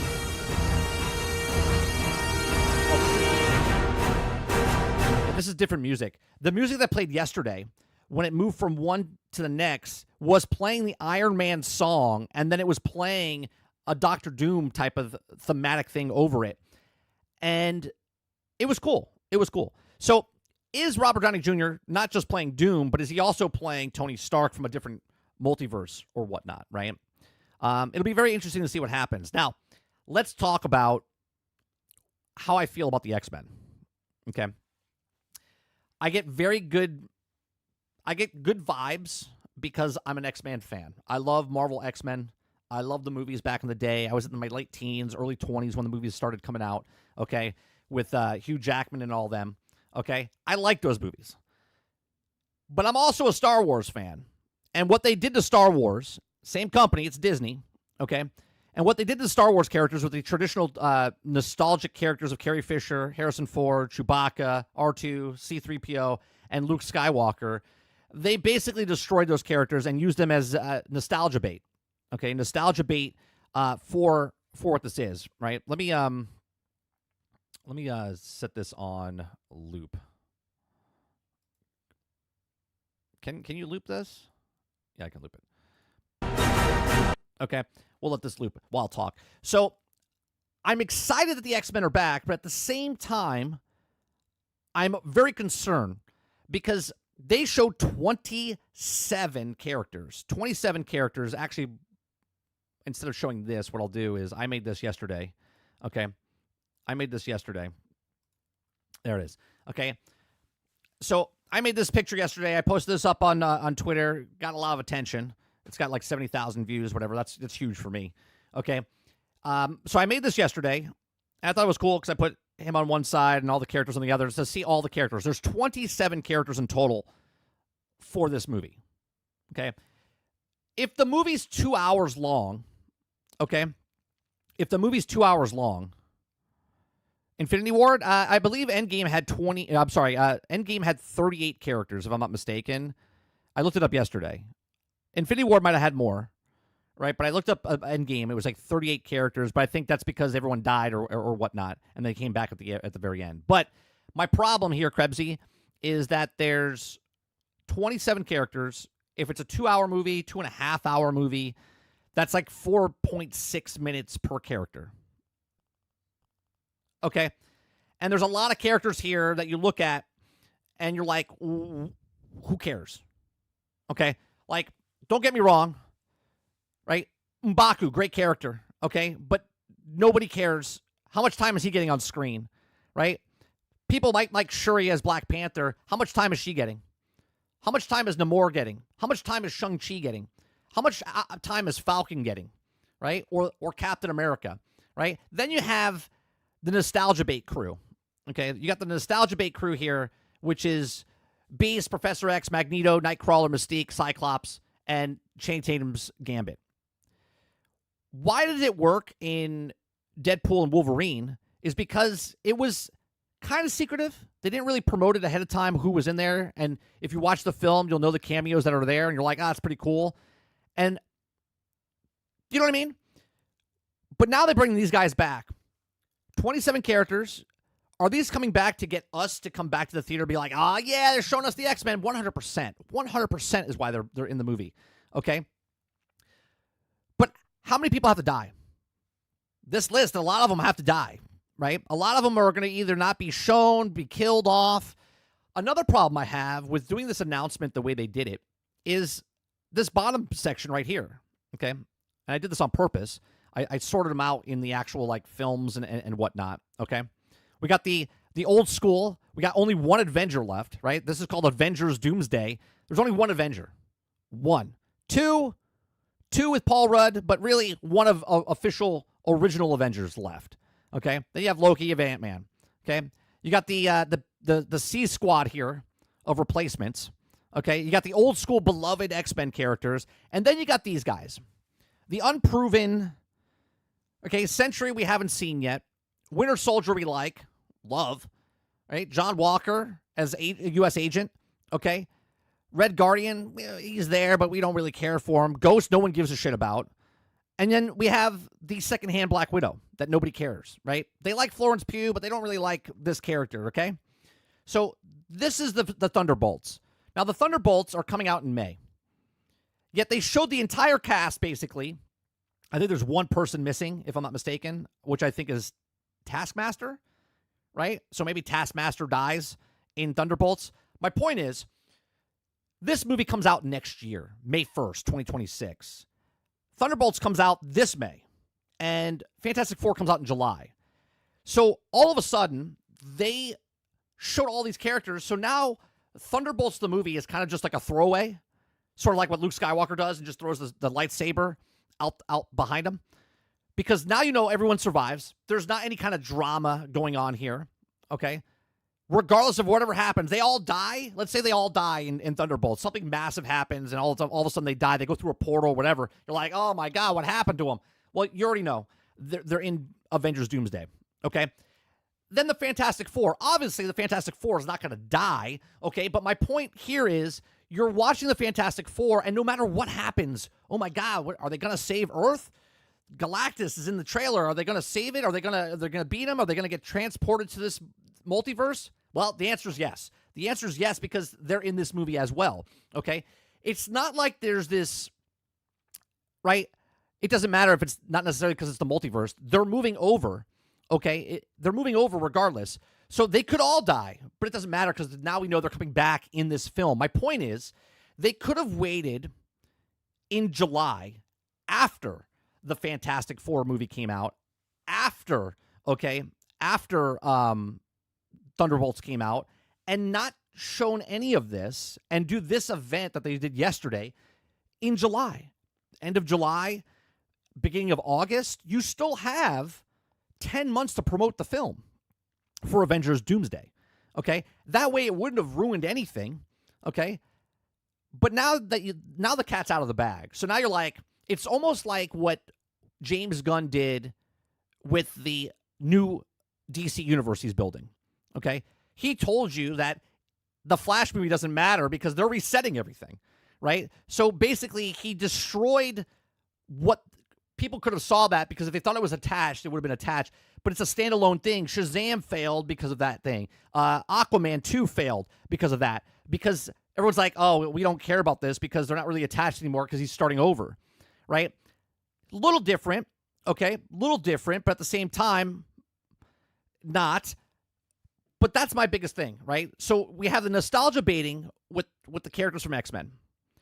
Look what they did for Doctor Strange and Multiverse of Madness. They showed us Professor Xavier. They showed us Reed Richards. They showed us all these characters. We're like, oh my God, this is so cool. 2 minutes, dead. Killed them all. And we're like, okay, so that was just to get us in the theaters. Cool. Okay. That is my problem. Hopefully, this is not nostalgia bait. Now, second, this is 25 years later. 25 years later, okay, these characters can't go much longer. Ian McKellen, love the guy, great actor, right? Patrick Stewart, love the guy, great actor, okay? These guys are not getting any younger, okay? So it's not like they're moving on and going to be in the next, 6 years down the road, hence why they're doing back-to-back years, 2026, 2027, Avengers Doomsday, and then Avengers Secret War, okay? So they're putting these guys out there. Rebecca Romaine Stamos, she might still be beautiful, but she's not as young as she used to be, okay? So it makes me wonder, why did you pick these characters from the old X-Men and not newer X-Men? You could have just started with brand new X-Men, sort of like they did with Gambit, okay? Gambit, not from the old school, but Gambit is, okay? And now he's coming in to this realm, but he's not. He's a different multiverse. You could have brought in different X-Men from different areas, new actors, new characters, right? But they brought all these in for a purpose, and the purpose is to get your ass in the seats. Okay? And then we have Robert Downey Jr. himself, okay? A lot of people love the fact that Robert Downey Jr. is coming back, and he's playing Doom.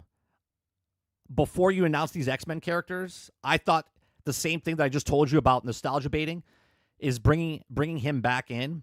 Now, I want to love this movie. I do. I want to love this movie so much, okay?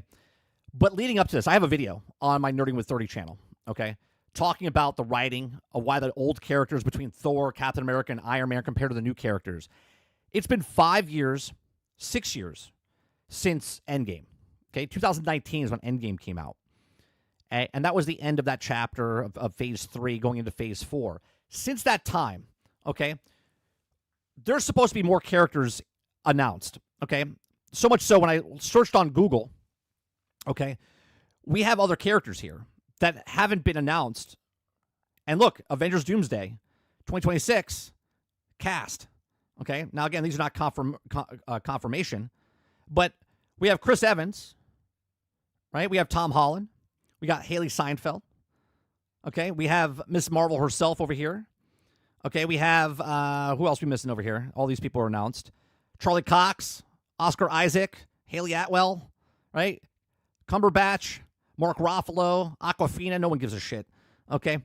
You have all of these characters, American Chavez, right? You have all these characters that weren't shown. Ironheart, they kept them out of the loop, out of the spotlight yesterday, right? Maybe because they didn't want to have a 12-hour stream by putting all the chairs there, okay? But my point is, how many characters are you bringing into these two films? And leading up to these two films, the reason Avengers worked, Infinity War and Endgame, is because there was 10 years prior, right? 15 years prior, and slowly building up these characters, okay? Now, if you're looking at this going, well, I understand what's going on because I'm a big fan, right? The average film goer didn't watch all the Disney Plus shows. They didn't even watch the last Marvel movies. Shang-Chi's had one film, and his character development was less than his father. The father had a better character development than the actual main character of the movie named Shang-Chi, okay? No one gives a shit about Falcon, and he was in a TV show, okay, and a movie, and no one still cares about the new Falcon. Captain America, Sam Wilson's character, was in Avengers. They liked him as a side character. Then he got his own show, and then he got his own movie, and people still don't care about him. Namor was in Black Panther 2, didn't really develop the character very much. Black Panther, Shuri got to be Black Panther the last, 3 minutes of the movie? So none of these characters have been developed. No movies are coming out from this point moving forward until this movie comes out, right? Nothing else is coming out. We have Thunderbolts, we have Fantastic Four, and I think that's it, right? Until next year, So there's no other build-up point of how do you flush these characters out. Then you have all the X-Men characters. To know about these characters, you have to go back 25 years to watch the other X-Men to know who the fuck these characters are for the new characters coming in. Okay? They have no idea who any of these characters are if you're a normie going to the theater, and you need normies to go to the theater to be successful. Okay? You can't just bank on just the fans that have read all the comics and the cartoons and watched all the movies in the past. Then you have the Thunderbolts. Okay? Last time we saw Yelena was in Black Widow movie. The last time we saw Ghost was in Quantumania? No, not even Quantumania. Ant-Man and the Wasp, right? Red Guardian, the last time we saw them, was in Black Widow. John Walker, the last time people saw him was in a TV show that people didn't even watch. Winter Soldier, the last time we saw him for most people was when Bucky didn't get the shield at the end of Endgame, okay? Or they watched Winter Soldier, okay? And then no one knows Sentry in the MCU. So this has got a lot of things going where you're like, cool, it might be really cool and nostalgia, but there's no character development for any of these characters, right? There's plenty of character development for any of these characters, but they're 25 years old. Gambit, as Channing Tatum, you just watch Deadpool Wolverine, you're like, oh, cool, he's Gambit now, right? So this is my problem with Avengers Doomsday. I really, really, really want to love this, okay? I really do want to love this. But I have so many concerns on the writing. How much screen time? He's the billing. You notice how I made this picture? Robert Downey Jr. is the movie. His name's in the thing. Avengers Doomsday. Okay? It's Dr. Doom's movie. Okay? And yet you have all of these characters, and they're all going to either overshadow somebody else. A lot of people are not going to get screen time. Maybe the wrong people get screen time because do I really want Shang-Chi to, be the leader of the Avengers when I know nothing of the character? You see what I'm saying? So there's a lot going on here, and I want to know what you guys think, right? Do you guys like the lineup that you saw? Were you excited just as far as a fan? Were you excited for what they did yesterday, right? Where was it cool to talk? Were you in the chat? Were you talking to other people? Okay. Or are you a person that's like, half these characters, 27 characters, maybe I care about 7 of them. Okay. Which will probably be these 6 and then Thor. Okay. Or do you really care about any of these characters, right? Because we haven't met the Fantastic Four yet. You might be a Fantastic Four fan, but you haven't met them yet. You haven't even seen them yet. Okay. So let me know in the comments section, what do you guys think about Avengers Doomsday, the way they did the casting yesterday, showing the casting? What do you think about all the other characters they didn't show? Okay. And do you think they're going to show these at a later date, or do you think they're going to keep it close to their chest and not say anything until the movie gets closer? Let me know in the live chat what you guys think. Please make sure you share, like, subscribe, and if you like what I do here, check out some other videos. Thanks for watching.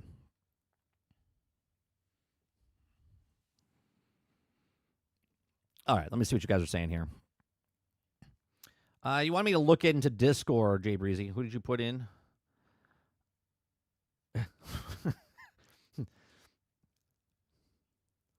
Is that you? Is that you as Blade? Who is that? I don't know who that is.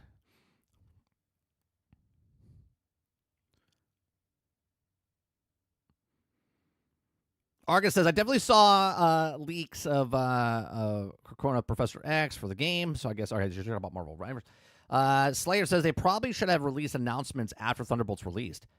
I say after both. After both. I think after Thunderbolts and Fantastic Four. They could have done this. They could have done this, what they did, which I thought was cool, but they could have done it after the fact, right? And if people don't really care that they got spoiled about Thunderbolts or Fantastic Four, well then obviously you just don't give a shit about any of the characters or the writing or anything else like that because you're just like, whatever, I'm going to watch whatever they put out anyway, right? The dude says some actors in the movie might die in real life from natural causes. Just saying, right, dude? Hancock confirmed. The dude says, who is the target audience? Kids or grandparents? I don't know. I'm just baffled. I'm baffled. Like I thought it was cool what they were doing. And I thought it was stupid at the same time because it was 15 minutes in between each seat. But then I looked at the chat and how people were looking at it and stuff like that, and I was like, this is pretty cool, the way people are talking. Sarge says, target audience equals mouth breathers with cash money. Jay Breezy says they just signed a 10-year deal, Professor X and Magneto. Is that true, Jay Breezy? They signed a 10-year deal? Patrick Stewart's like 80-something, right? Ian McKellar's in his late 80s, isn't he not?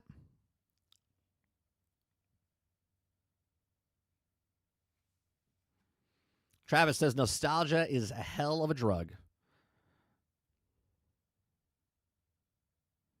Could this be a proper handoff?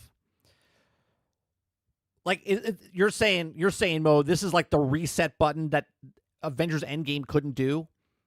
Phase 4, 5, and 6 were just a bunch of like pause button. Instead of not making films, they decided to make shitty films, and now this is the reset.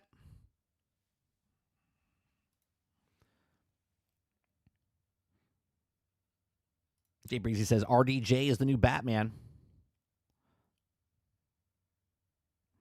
Krebsy says a lot of the characters that didn't get shown had leaks about them. Sure, but this is why I said yesterday, and it's funny because when I made the post yesterday, people were like freaking out because they're like, "How does he know that these are all the cast?" I'm like, because this is the official cast. Like, and I said these are the official, right? These are the official cast.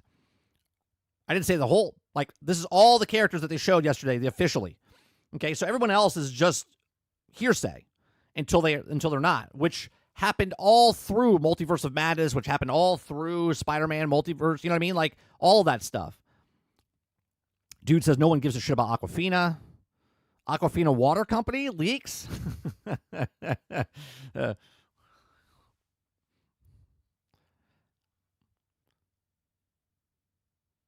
Elena was in Hawkeye series.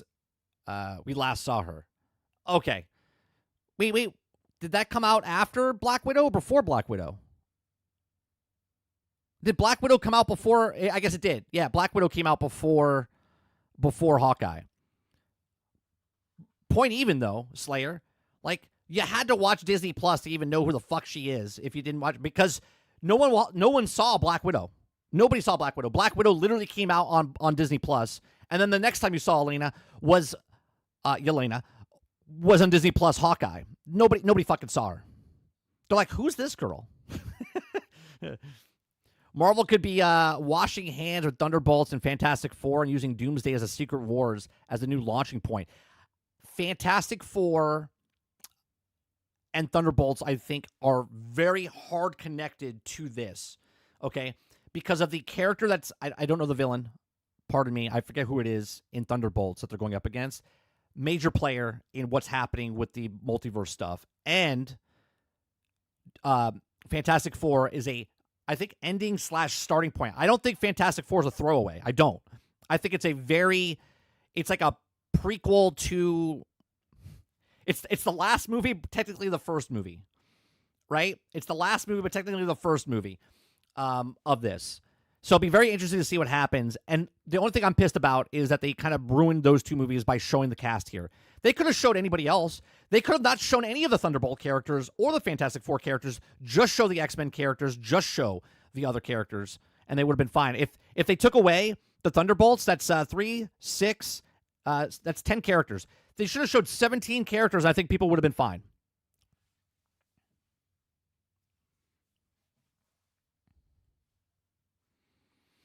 I heard that after Secret Wars, we could be heading towards the Mutant Saga. So going forward, I think our next big 3 should be Cyclops, Wolverine, and Storm. Here's the thing, though, Slayer, right? And I know a lot of people like this because they're like, well, this is not how it happened in the comics. This is not. You got to remember that the cinematic universe is completely different than the comic universe. And a lot of people that are fans like to reference the comics and say this is where they're going. And then get disappointed when they don't go that direction. Altern says, I wish I had enough time to sit and watch chairs with names on the back of them. Sadly, I had stuff to do. Better than just watch chairs. Slayer says, Cyclops would be the leader, just like Captain America. Wolverine could be an icon of a team, and Iron Man, and also Storm could also be the powerhouse, just like Thor. Here's the funny part, Slayer. Wouldn't it be funny if the new Captain America was supposed to take over the mantle for Steve Rogers, but then someone from the multiverse that's 25 years old comes out of the thing, and the leader of the actual Avengers is now Cyclops, right? You know what I'm saying? They're like, yeah, we were propping this guy up to be the next Captain America, and no one gives a shit. No one gives a shit about his character.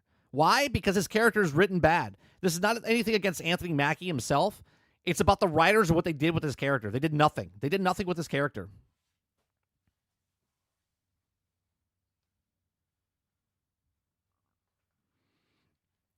Dude says, they're great actors that don't get me wrong, but I'm almost sure that they still can pull it off. I'm hoping I'm wrong. I'm not sure. Sorry, I'm not sure they can still pull it off. Krabsy says, incursion event will happen. Universes will collide, setting up the Doomsday, Secret Wars, and Battle World. Let's see. Imagine if they pull out James Gunn's Suicide Squad and all the announced people are going to die. That's what I'm saying, Breezy. Like, they bring all these characters in, get you all hyped up, and within the first, 10 minutes, half of this crew just gets deleted. Sarge says Thunderbolt plot equals plot armor. Right. Look, I understand that people that know the comics and know the stuff are going to see this and go, I knew the Fantastic Four were going to be in the next thing. I knew the Thunderbolts were going to be in the next thing. They don't die in this. But for people that go to the theater, the people that actually they make money off of, don't know these things. Okay? And now there's no drama. There's no connection of why you should feel connected to these characters or feel bad for them. If they jump off a building like they do in Thunderbolts, where Yelena literally jumps off the building, you're like, oh my God, is she going to die? No, she's not, because she's in the next movie. And even if she does die, it doesn't matter. So if it doesn't matter, then what's the point?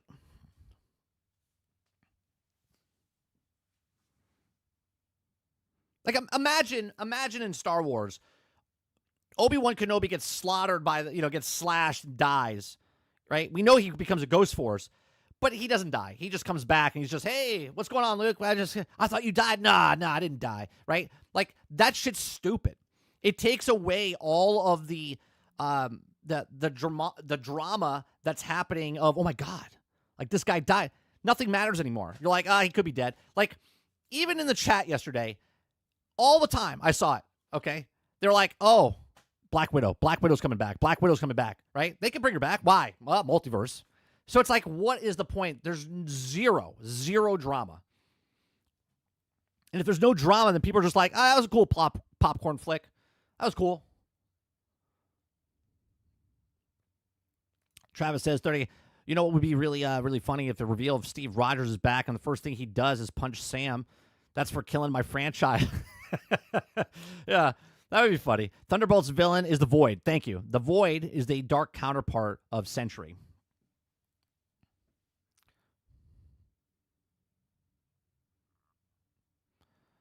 No stakes equals don't care. That was one of the major problems with the Rings of Power. Zero drama. You know who lives and dies. Right. And people look at that and they're just like, there's zero connection to the characters.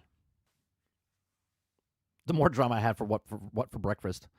Do you think the cast that was announced yesterday are the only characters in Doomsday, or do you think they're still hiding some? No, I said it during my talk, Slayer. I don't know if you missed it. I literally brought this I literally brought this up, right? And I showed you the other characters that are, if you type in to Google Avengers Doomsday, and this is the cast. You click on cast, and this is who they show you. They show you Chris Evans. They show you Tom Holland. They show you Haley Steinfeld. Okay, they show you Valenia. Right? Valania, whatever her name is. I butchered it. Okay. They show you Oscar Isaac. They show you Charlie Cox. They show you Haley Atwell. They show you all of these other characters that they didn't show on the chairs, right? The rumor is, okay, there's 50 characters total. Okay. 50 characters total. Mathematically. Okay. Let's just say the movie is 2 hours. Okay. If it's 2 hours, okay, that's 120 minutes. 120 minutes. Now, let's divide that by the 27 characters they announced. Okay? That's 4 minutes and 40 seconds per person on film. Now, obviously, there's B-roll. Obviously, there's other things that happen in the film, so you're not going to get that full 4 minutes and 40 seconds. Okay, that's if everybody gets their shared time across the thing. Now, if I put 120 divided by 50, they're down to 2 minutes and 40 seconds. 2 minutes and 40 seconds for all the characters to have. Now, obviously, do you want to have Dr. Doom in Doomsday to have 2 minutes and 40 seconds of actual screen time? Do you know what I mean? It's bad. Now, let's go up to 3 hours, right? 60, let's say it's 2.5 hours. We'll give him 3 hours, okay? Which is 180 minutes. 180 minutes divided by 50 characters. That's 3 minutes and 60 seconds per person. Or 3.6, not 3.60, because 60 would be another minute, it'd be 4 minutes, right? So it's 3.5 minutes, right? Right? 3.5 minutes of screen time per character. How do you tell a story? Look at what happened to Spider-Man when you brought in all those villains. How much screen time did they have? Right? How many villains did they have? How much screen time did each one have? It literally deteriorates, right? It literally deteriorates the whole thing. You put all these characters in, you're going to have to lose half of them. What, are they going to have one line? Or they got? Here's the perfect moment. Remember in Endgame when Spider-Man had the glove? And he's like, I can't make it to the van. How am I going to get there? And all of a sudden, Captain Marvel, I've got you. And we got her too. How are you going to make it to the van? And everyone comes up and they all, dun, dun, dun, dun, dun, and they show like the 6-7 characters that didn't say a fucking thing, okay? And all of a sudden they're there, right? It's like forced. It's forced. Look at Deadpool and Wolverine, right? What the characters they showed 4 characters that were secret, okay? They're there. They got their screen time. I think they did it perfectly. Because there was 2 main characters, and then they added another 3 or 4, and they each had their moments to shine, but that was it. How the hell do you do that with 50 characters? How the hell are you doing? Yeah, I can't do it, Captain. I can't get there. How are you going to get there? We got her back. Like, it was so forced. And if you're going to force people to do it, it just comes across bad, man. Look, as a fan, I want to see as many heroes as possible, but at the same time, I know there's budgeting. I know that you can't give all of these people the amount of time they want. Doomsday says it will be good because heroes will lose. Lots of deaths from death, rebirth will also happen, and we can also hopefully get back to phase 1 and 3 hype. Not this weak shit that also has been happening. Yeah, but here's another thing I didn't even bring up in my long speech, Krebsy, right? The problem is that the reason that you're bringing these people in, the reason that you're bringing in the X-Men here, okay, the reason that you're bringing in these guys, okay, is because just like, again, it's Disney, okay? The reason you're bringing in Beast and Professor X and Magneto, right, maybe 1 or 2 of them might survive, okay? But you're bringing them back just like Han Solo and Luke Skywalker and Leia, and you're using them to put the new characters on because the new characters don't stand alone on themselves. Why? Because the writing sucked. They didn't have enough movies, okay? Before the first Avengers movie, Iron Man 1 and 2 was out. Captain America was out. Did the second Captain America come out? I don't think so, right? I think there was enough movies to give you the main cast of who they're going up against. And there was only 6 of them.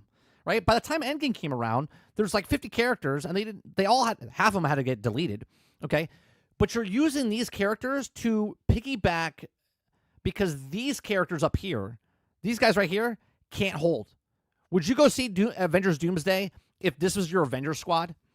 If this was your Avengers squad right here, M'Baku, Shuri, Black Panther, Namor, Shang-Chi, Falcon, okay? And Captain America, if that was the 6 in the original Avengers, would you go see this movie? I already know the answer. Kuda Papa. Thank you much for the $2 super chat. This is Avengers spinoff. Appreciate you.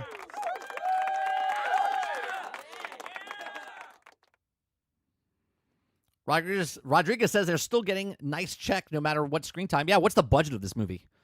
What's the budget?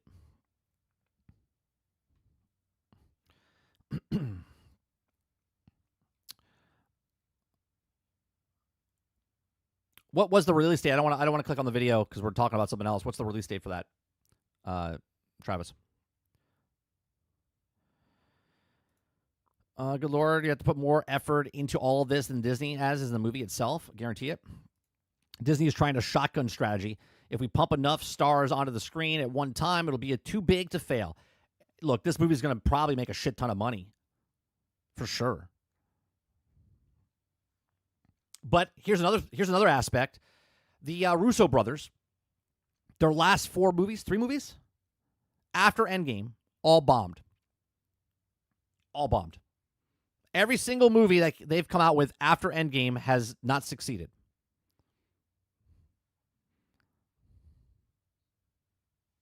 Eclipse says, what's going to happen to Doctor Doom if it's going to erase the universe? And you'll see him as a cameo of all of them. Could you imagine if Robert Downey Jr. is not... He's at the Luke Skywalker part. He's only in the last 8 seconds of the film. That would be fucking miserable.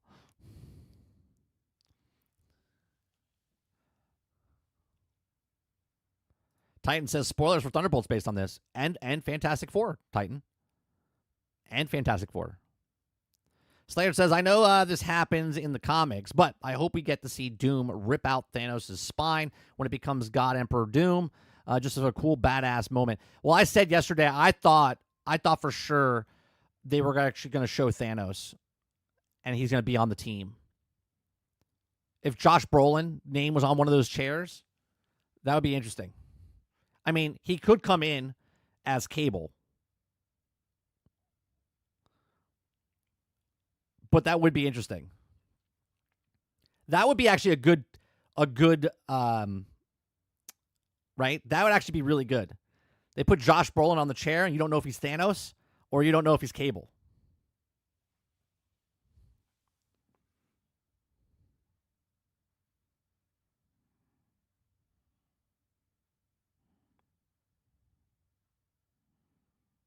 May 13th? Oh, nice. My birthday's the 12th. Sweet. Every hero gets a close-up. They get one line. They're like, no! And then they're dead. And you're like, oh, that was cool. He got screen time. If the budget's $500 million, that movie has to make $1.2 billion. $1.2 billion to make its money back, which I guess it would, but that's crazy.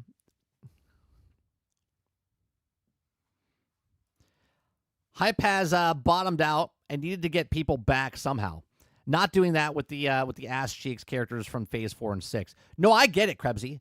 I totally get what you're saying, and I understand that's what they're doing, but it doesn't make it better. It doesn't make it better. It makes me worried more that it's nostalgia bait, and they're not going to have that much time.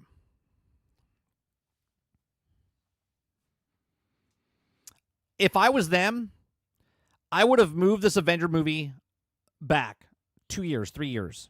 Okay?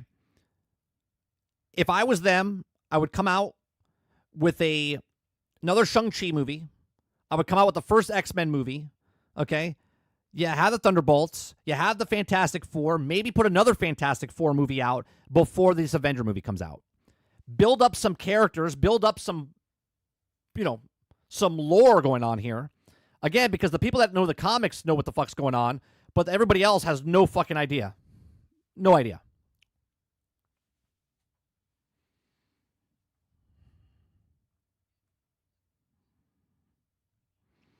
Thor going to do what Luke did and throw his hammer over the shoulder. Thor said, well, Chris Hemsworth said he would play Thor as long as they would let him. He would love to play it forever, is what he said. Okay? He's the last Avenger. Okay? I like Chris Hemsworth. Even though some of his movies were shit, right? Like Thor Love and Blunder. I like Chris Hemsworth. He is Thor, okay? He is Thor as Christopher Reeves was Superman, okay? He's perfect Thor character. Love to see him on screen when he's Thor, okay? I wish they would give him a better part, not shitty writing and jokes and stuff like that, okay? But I like Thor, and I hope that he becomes a much bigger character than just like a write-off of because he's the last Avenger and they kill him off and use him as the Tony or Chris going into the thing. I hope he becomes more than just kill him off type of thing. You know what I mean? I mean, how many times has fucking Loki died? and he's still here.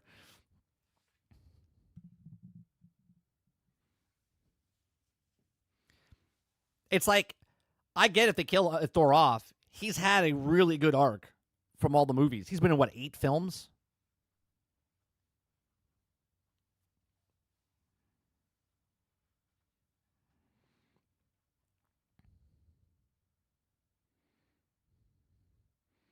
Eclipse says, I mean, this is why it is marketing RDJ is the main focus point. Sure. But is Robert Downey Jr., is this guy not big enough to bring the people back? You have to bring everybody else back and not give them enough screen time?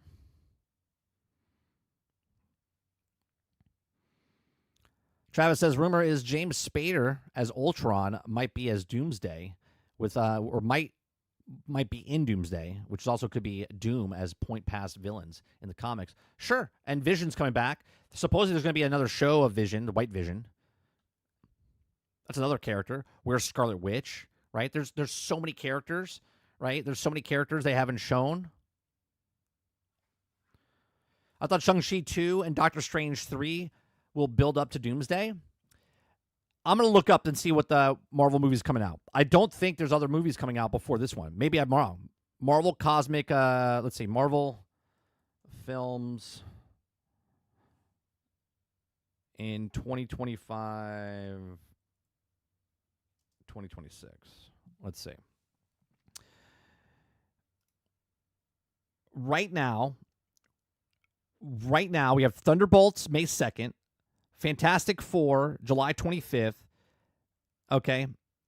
Captain America already came out. 2026 we have Avengers Doomsday May 1st and Spider-Man 4 July 24th is the only things that are on the docket right now. That's the only things.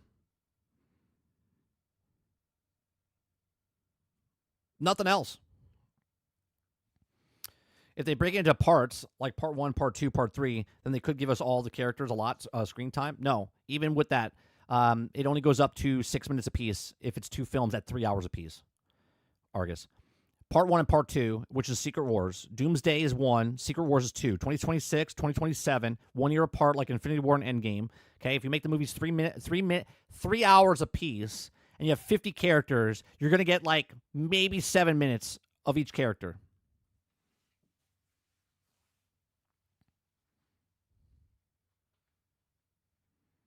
You didn't like the screaming goats? No, I'm good.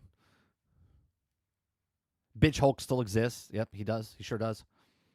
It doesn't matter. Anyone dies in the next 2 Avenger movies, just as long as they got Adam Warlock on the team to say born again. Well, even then, anyone that dies in Doomsday, I'll be like, it doesn't matter. They'll come back, right? They'll come back. Just get another multiverse character.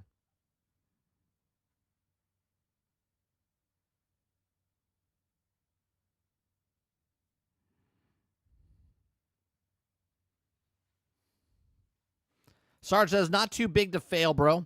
With as many characters they're hoping to too big to miss. I think it'll be very successful. Budget-wise, or money-wise, they'll be successful. To the fans, I don't know if they'll be successful. I think people will be really overhyped because of Robert Downey Jr. as Doom. I think they'll be excited if he comes back as Iron Man as well. I think they'll be excited just to see the X-Men back on film. I mean, obviously, it's gonna be successful. But at the same time, will it truly be successful as far as the public persona once it's done?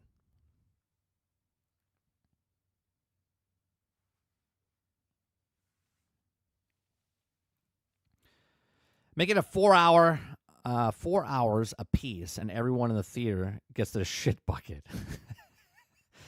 Oh, man. Altern says, come one dude is also was peak comedy, Screaming Goats. Funnier than that? Probably anything else other than the Screaming Goat, like a good joke, for example, or a good movie, right? Krebsy says that official cast on Google isn't so official if it does have the Vision, Wolverine, Deadpool, Wiccan, Speed, Scarlet Witch, etc. That's why I said it's not really official, but when you click on it, it says the cast, and some of them don't have, right? Some of them don't have, I'll bring it back up. Some of them don't have the character they're playing underneath, right? And then some people that are in the movies still don't have the character, right? So, like, they're not there. It doesn't say who they are.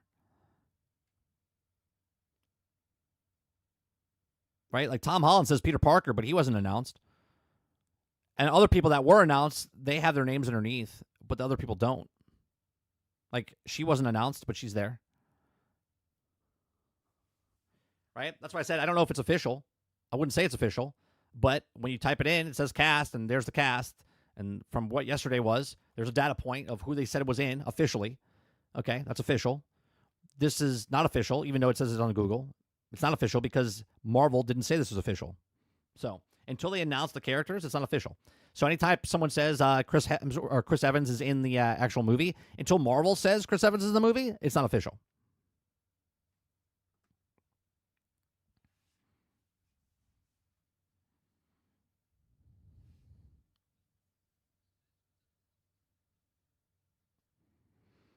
So hopefully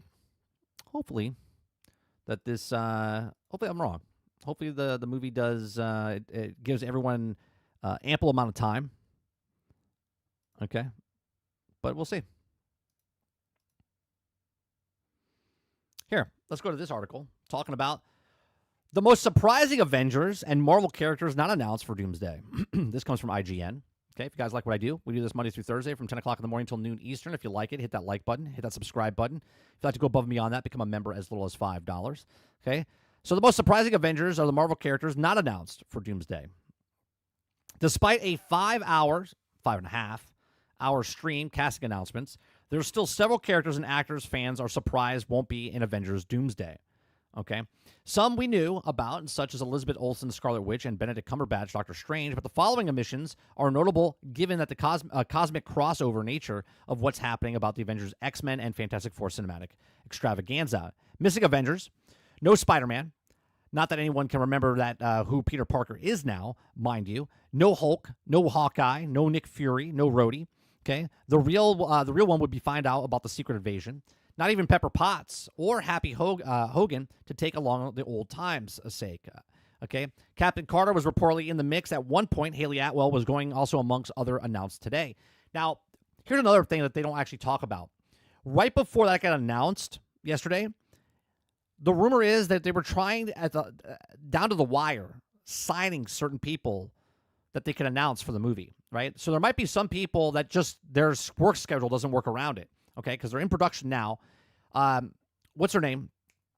Gwyneth Paltrow, who plays Pepper Potts, says she was never approached to even come back, right, as of right now. So it would be interesting to see, like, Happy Hogan, Jon Favreau, he's directing stuff. Maybe his thing doesn't work out for timing schedule. Maybe Atwell's actually doing something else. So it says no Hugh Jackman and Wolverine, no Holly Berry as Storm, okay?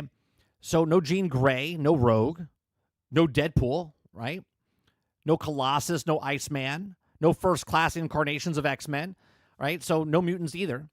So it says Asgard, where art thou? Chris Hemsworth, Thor, is the first announced cast member of this particular Avengers lineup. None of the fellow Asgardians are there, whom split off from the end of Thor, Love and Thunder, seem to be involved in the Save for Loki variant. So no Valkyrie, Korg, okay? No Lady Sif. Maybe they adopt a daughter, Love would no show up at all, okay? Zeus, Hercules, never do catch up, but Thor, despite what he's teased, Love and Thunder post-credit scene, okay? Guardians of the Galaxy, Star-Lord returns, as also been previously teased at the end of Guardians of the Galaxy Volume 3. So the inclusion of Avengers ranks Doomsday seemed likely, but neither Star-Lord or any of the new Guardian lineup introducing in Volume 3, Rocket, Groot, Kraglin, Cosmo, Adam, right? None of these people are in there. Then the Marvels. Captain Marvel is important to the end game. Would have suggested that one of the most powerful Avengers she would also be in Doomsday. But with the Marvels tanking at the box office, none of these characters, Miss Marvel, Spectrum, Binary, or any Nick Fury, were announced for Doomsday. This is all for more curious, as we all know that Binary ended up with the X-Men's universe with Kelsey Grammer's Beast, who also will be in the movie. In fact, there's a noticeable lack of female, oh for fuck's sake, cast of overall Avengers Doomsday. I fucking hate you, IGN. Okay, right? It doesn't matter, right? I hate to break it to you, but comics, yes, there are women that read comics, but the majority of people, okay, the majority of people are males. I know it's shocking. And guess what? The males love the female characters, right? We would love to see Rogue and all the other characters. That's not on us. That's on them, okay? Missing the magic. Well, Benedict Cumberbatch did say Doctor Strange will also have Secret Wars, but not Doomsday. It's weird that such cosmic event wouldn't see the MCU's re-signing Sorcerer Supreme, Wong, or show up, okay? Assume Doctor Strange and Charlize Theron's will also be gallivanting some other plane in the events of Doomsday play out. No Scarlet Witch or Agatha Harkness either.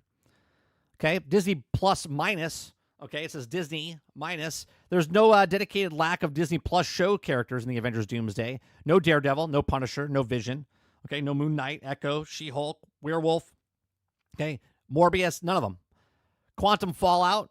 Given the dismal box office, the critical results of Ant-Man and the Wasp: Quantumania, shouldn't be too surprising that Marvel's putting those characters with the exceptions of Paul Rudd, Scott Lang, sideline of the rest of the cast, basically. Okay?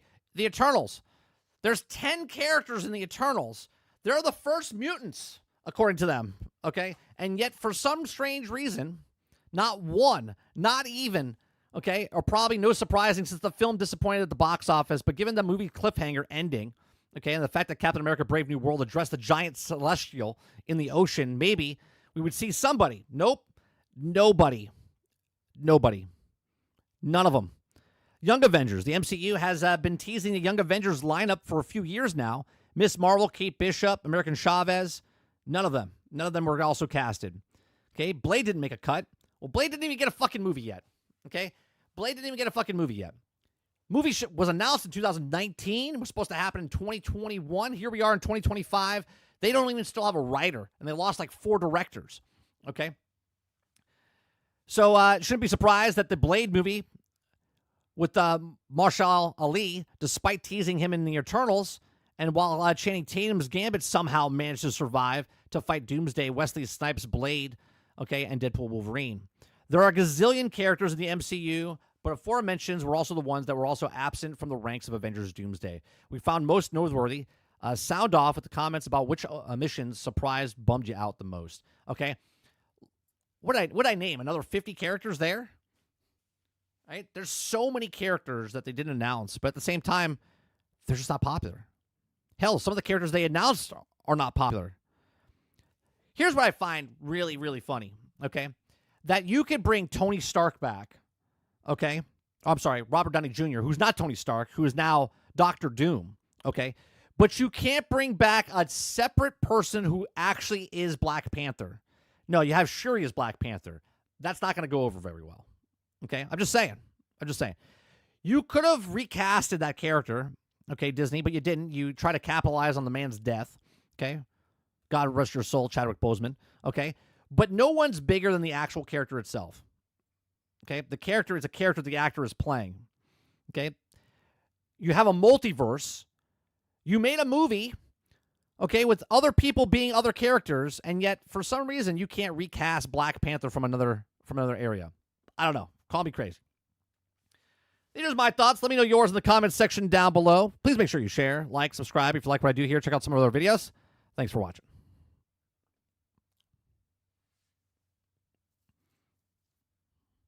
Krabby says, Young Avengers, when Kate Bishop will be played a 28-year-old. Put that into perspective. Scarlett Johansson was 28 when she started playing Black Widow, and we couldn't call Black Widow Young Avenger. Right. Altern says, Shang-Chi and the 10 sausages.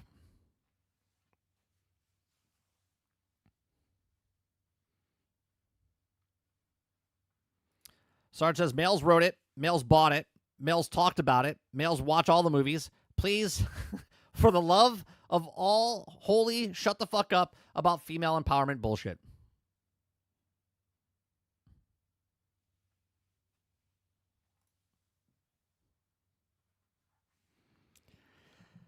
It's a lot of characters, man. Let me just go through here. Let's see. We got 1, 2.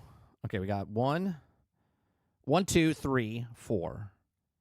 Okay, 4, 5, 6, 7, 8, 9, 10, 11, 12.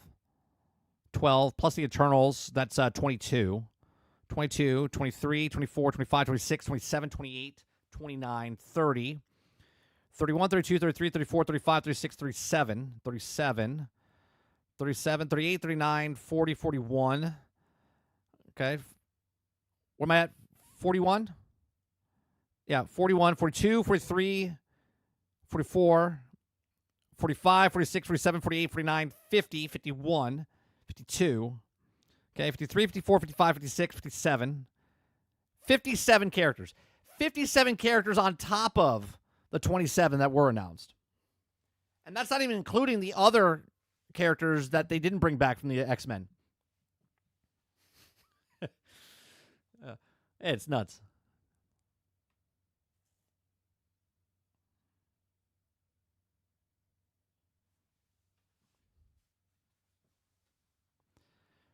Krebs says, yes, we need another She Has Friends. Yeah, that's what I was talking about earlier. Right? We need one of those scenes. I don't know, man. I wanna love, maybe because there's been a break. Maybe because I haven't watched the movies in theaters since Doctor Strange and the Multiverse of Madness is the last one I saw. Maybe, just maybe, when this movie comes out, and because I took a break, maybe I'll go in with a nice fresh take and be like, all right, this is pretty cool. Maybe. Those of you that have been with me for quite a bit, you know that I used to do shows, I used to do reviews of the shows. We used to talk about the movies. We used to talk about the TV shows. But then it was just like, it's like chopping me down, man. Little by little, it just kept taking a little piece from me every single time. I don't know. All right, let's go look at Twitter real fast and see what's happening on Twitter. It's time for the morning scroll.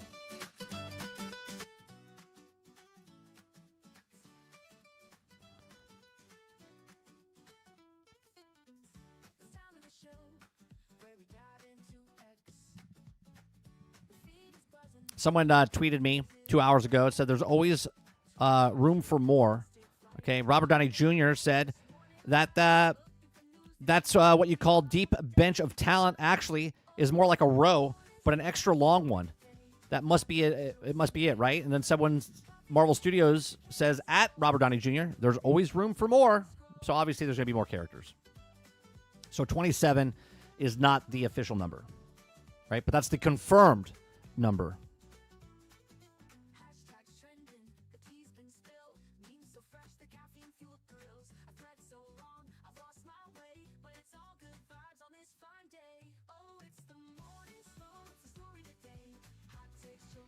And that post that I posted from the picture, I've never had this much interaction with my tweets before. 74,000. By the end of today, it'll be at 100,000.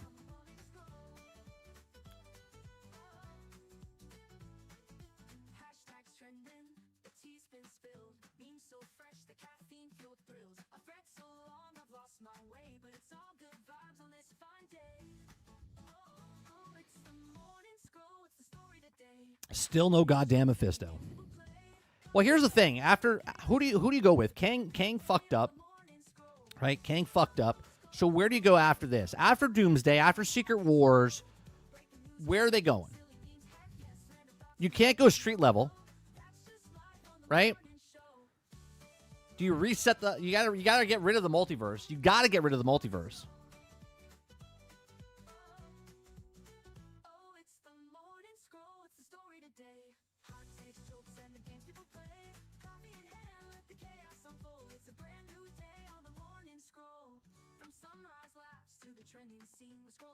Alter says there's nothing bigger. Yeah, you have to get rid of the multiverse. You got to go back to the beginning.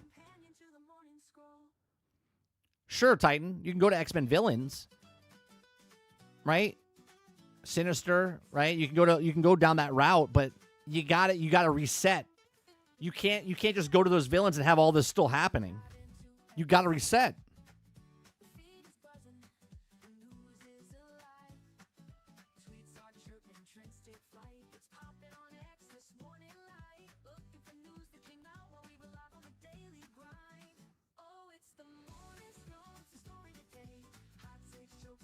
Game Pass adds college football 25 today, but only for Ultimate subscribers. Well, of course, it's on EA Play.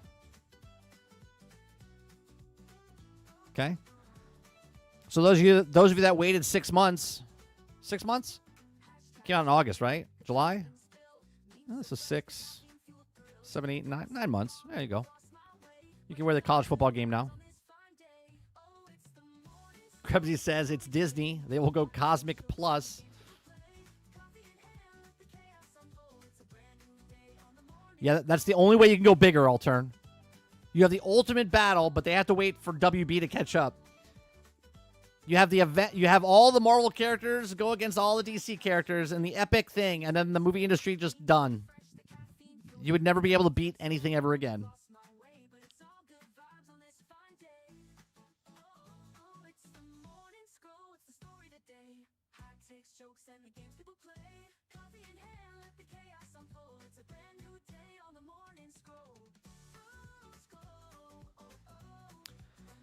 Let's see here. Yeah, see, now they're promoting Thunderbolts. I think they used that promotion yesterday to make more promotion for the Thunderbolts, which I don't think is going to work out the way they think. I think the hype for Thunderbolts wasn't there, so they're like, just show them that they've made it through, which I don't get that. I look at that and it ruined it for me. If I had any interest in the Thunderbolts to watch in theaters, now I'm just going to wait.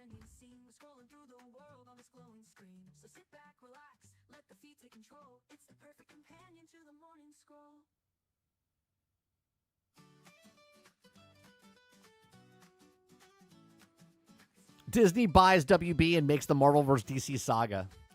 That'd be insane.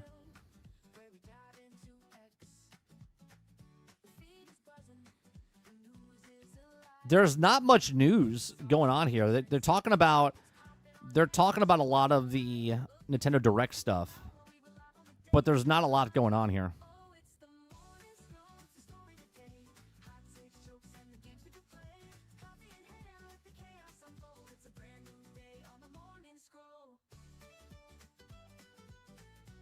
Yeah, there's definitely not a lot going on.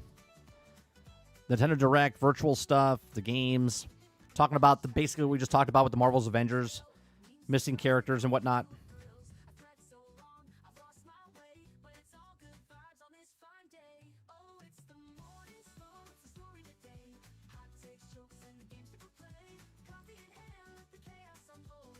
Nintendo Switch 2 render in Nintendo Today app listing screenshots reveals C button.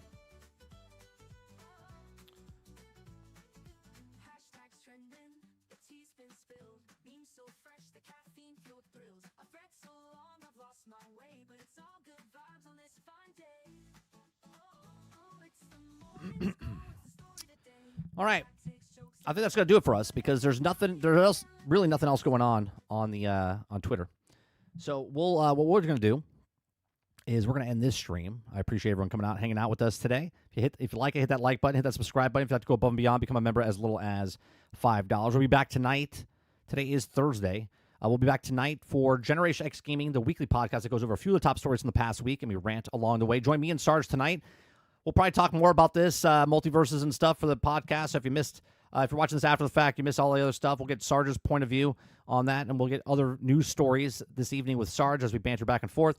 We have a Q&A at the end of the show, so make sure you come out, have any questions about any of the topics that we cover, or you want to just hang out with us, come out tonight, 8 p.m. Eastern, right here on 30NSG. Appreciate it very much. Make sure you go check out our other channels as 30 and Still Gaming, Nerdy with 30, 30NSG, or go listen to the music over on 30 and Still Jamming. Appreciate it very much. You guys have a great rest of your day, evening, or night, wherever you guys are in the world. I appreciate you, and I'll see you guys on the next one. Peace.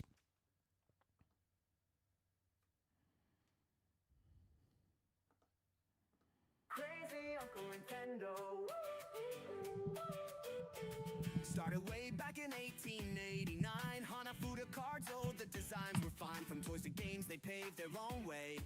Crazy Uncle Nintendo, doing it their way. Duck Hunt Zappers, 8-bit gold. Mario's magic stories untold. From NES to the Game Boy's glow, always ahead, stealing the show. Crazy Uncle Nintendo, marching to their beat. While Sony and Microsoft compete, they don't follow trends, they rewrite the play. Switch 2's coming and it's here to stay. 64-bit dreams, we slid down the slopes. We got us moving, smashing all hopes. They zig when others zag, it's a thing they do. Breathing life into dreams from Link to Pikachu's team. GameCube vibes, controllers so strange. Critics said no, but they just won the game. Now the Switch broke the mold, hybrid delight. And now the Switch 2's shining so bright. Crazy Uncle Nintendo, marching to their beat. While Sony and Microsoft compete, they don't follow trends, they rewrite the play. Switch 2's coming and it's here to stay. 64-bit dreams, we slid down the slopes. We got us moving, smashing all hopes. They zig when others zag, it's a thing they do. Breathing life into dreams from Link to Pikachu's team. GameCube vibes, controllers so strange. Critics said no, but they just won the game. Now the Switch broke the mold, hybrid delight. And now the Switch 2 shining so bright. Crazy Uncle Nintendo, marching to their beat. While Sony and Microsoft compete, they don't follow trends, they rewrite the play. Switch 2's coming and it's here to stay. While others chase frames and the highest specs, Nintendo paints dreams with their own effects. From a plumber's jump to a car's wild ride, they're the legend with fans worldwide. PlayStation and Xbox always in a fight. Nintendo's in their workshop crafting delight. Pokemon, Metroid, the worlds they grew. Crazy Uncle's magic, it's always new. Crazy Uncle Nintendo, the legend of play. Innovating the future while others delay. Switch 2's the sequel, the hype is so real. Crazy Uncle Nintendo, forever ideal. Yeah, they zig while others zag, forever the flag. Crazy Uncle Nintendo, the dreamers we tag.